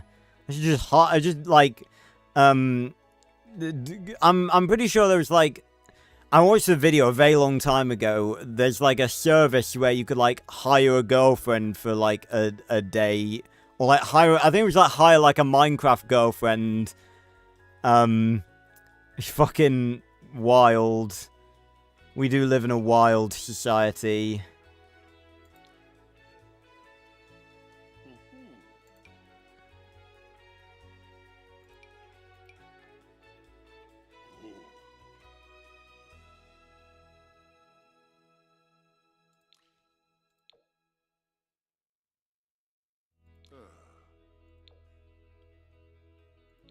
It's like, if they're the right thing, they're the wrong color.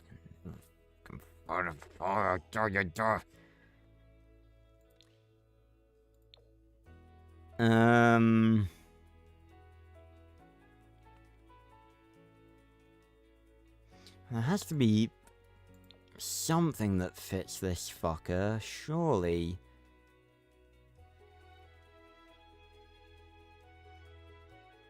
Again, we just come back to this again.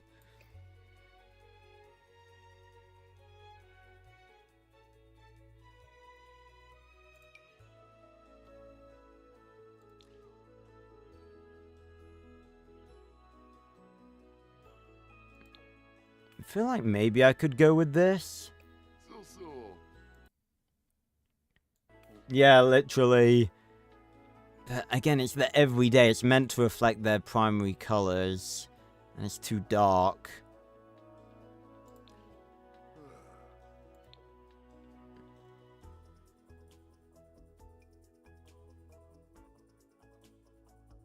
Oh yeah, just casually try out a 100 days. No biggie.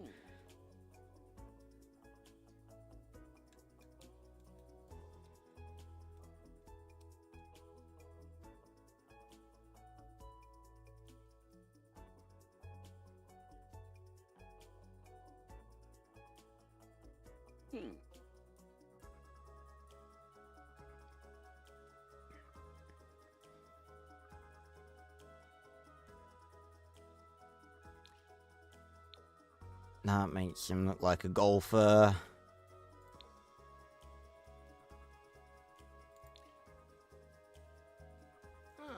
It's like, again, if I find one, it's like the wrong color.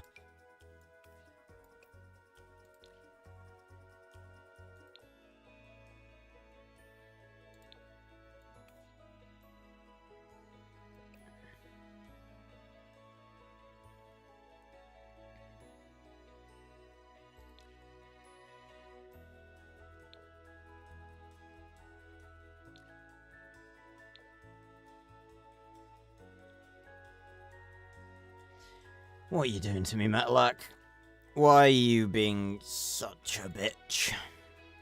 Now, don't give him a cute little scarf. That's horrendous. Oh my god, there's like a dragon where's this been hiding? Again, I keep saying, half this shit I don't even know existed.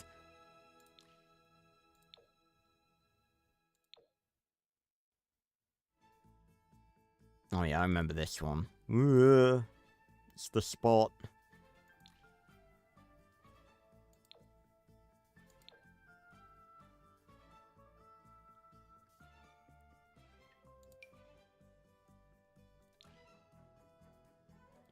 That's the cold weather one.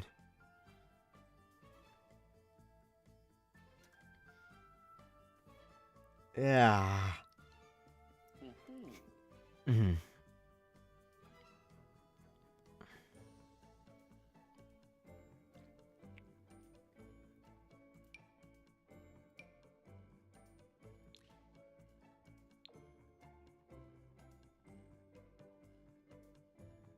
That's the same one as water. I don't want to do a duplicate.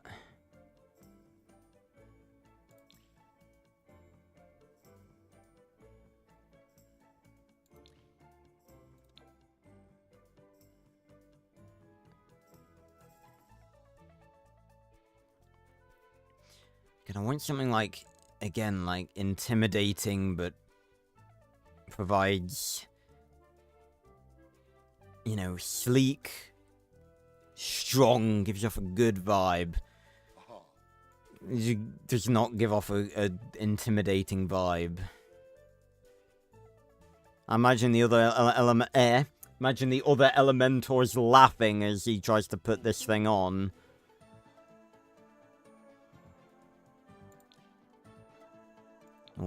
Oh my god, what in God's green earth is that? And why is he, like, leaning backwards so much? Stand up straight. Stand up straight, boy.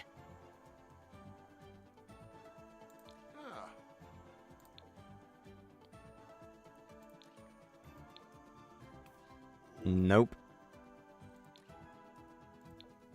Jeebus. No.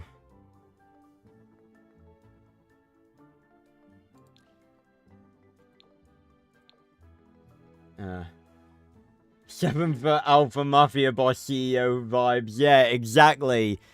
Do they not have a clothing range for that? Where do mafia bosses go for their shopping? I can imagine, like, the thing is, even though this whole thing has been about, like, you know, like the Elementors as humans, I keep, like, when I'm envisioning them doing all this shit, I'm envisioning them as Elementors still. So I'm imagining, like, Metal walking into a clothes shop, just like, excuse me, do you have anything in my size? And the dude just, like, faints.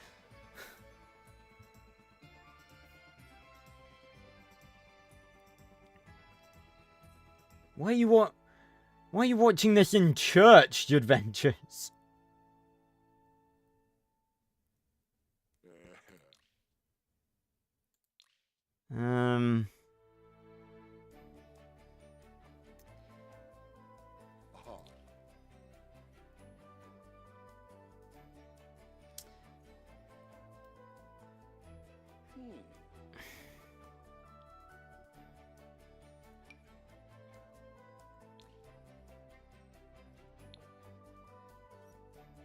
So you've got black and you've got white, but you don't have grey.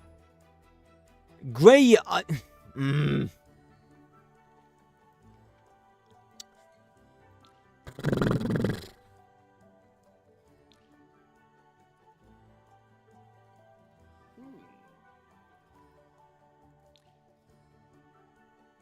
my god, look at that. That is flashy. Alien X.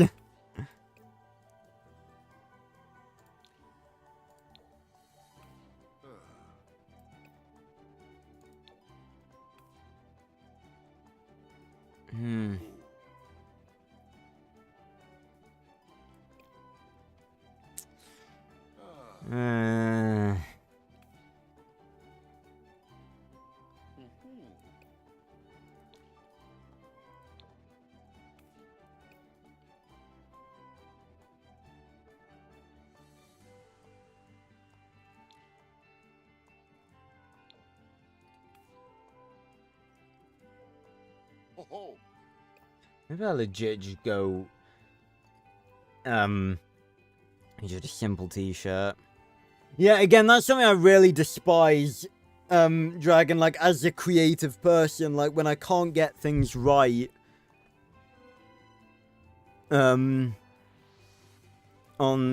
stuff like this.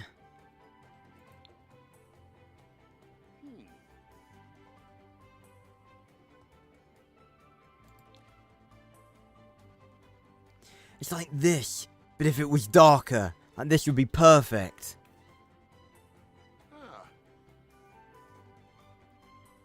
You know what? Fuck it. I'm overtime by a lot. I'm just gonna go with this. But I think that really hurts me though. I keep wanting to go darker, but he's not actually that dark. Just because of the render I'm using. He's kind of dark. Just because the front of him is in like shadow. Most of the time, Julia, when I wing it, it just comes out fine. I think this is the most I've ever struggled. But, you know what? Just a quick glance. Oh my god, look at that! Look how vibrant that is.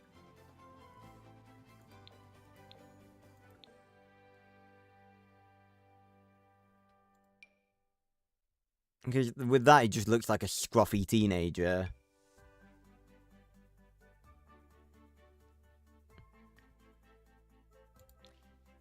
No, I don't want a hoodie. No guy like that's going to be wearing a hoodie. Again, I'd love one like this, but in the right colours. Of course, he puts him out to the top. Yeah, I think I'm just going to go with that. It probably would have helped if I had the colour sliders, but I don't, because SIMS updated.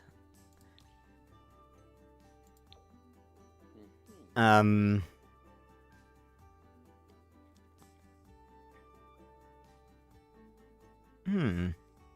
if he's meant to be, you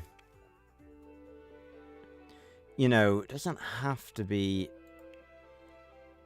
exact. Maybe I could go for just a bit of a darker tone anyway. Oh god, no. No. Oh yeah, the N-Tech branded belt. I remember that.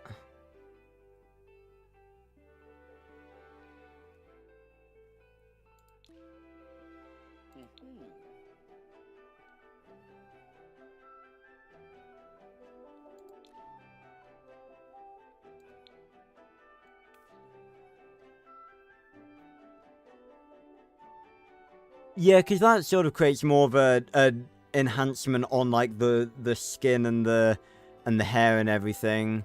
You know what? We're going with that. One stream, we made one sim. That is pathetic, but we've had a good time, and that is all that matters. So yeah, that will be. Oh, that's a very fitting pose. Metal Elementor. Not perfect by any stretch of the imagination, but that's all 5 of the originals done. Yeah, cool. Cool beans. Alright, everyone, well, that's gonna do it for this stream. Next time we'll probably give it a go on making, Ultimate and Mega. No idea how that's gonna go, but we'll see what we can do.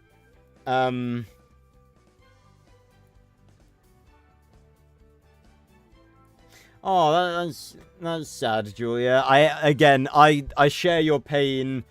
There've been so many times where I've wanted to make a particular video, but I've been busy with like other projects and stuff. But persevere and hold on to that.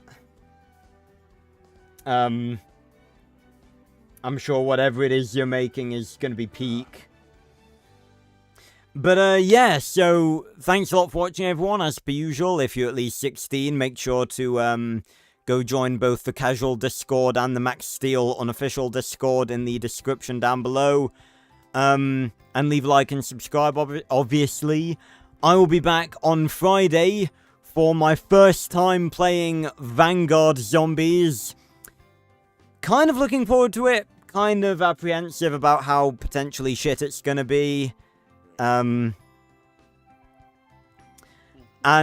I'll be back on Saturday as well for the first golden revisit of the final batch of Season 2. We're going to be playing the Isle again and playing as a T-Rex in Evrima. I'm very excited. And then obviously we'll be right back here next Wednesday doing more of this.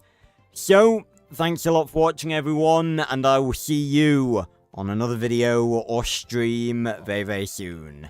Goodbye, everyone. Thanks for stopping by. Yeah, making the Elementors, making an Elementor. Goodbye, everyone.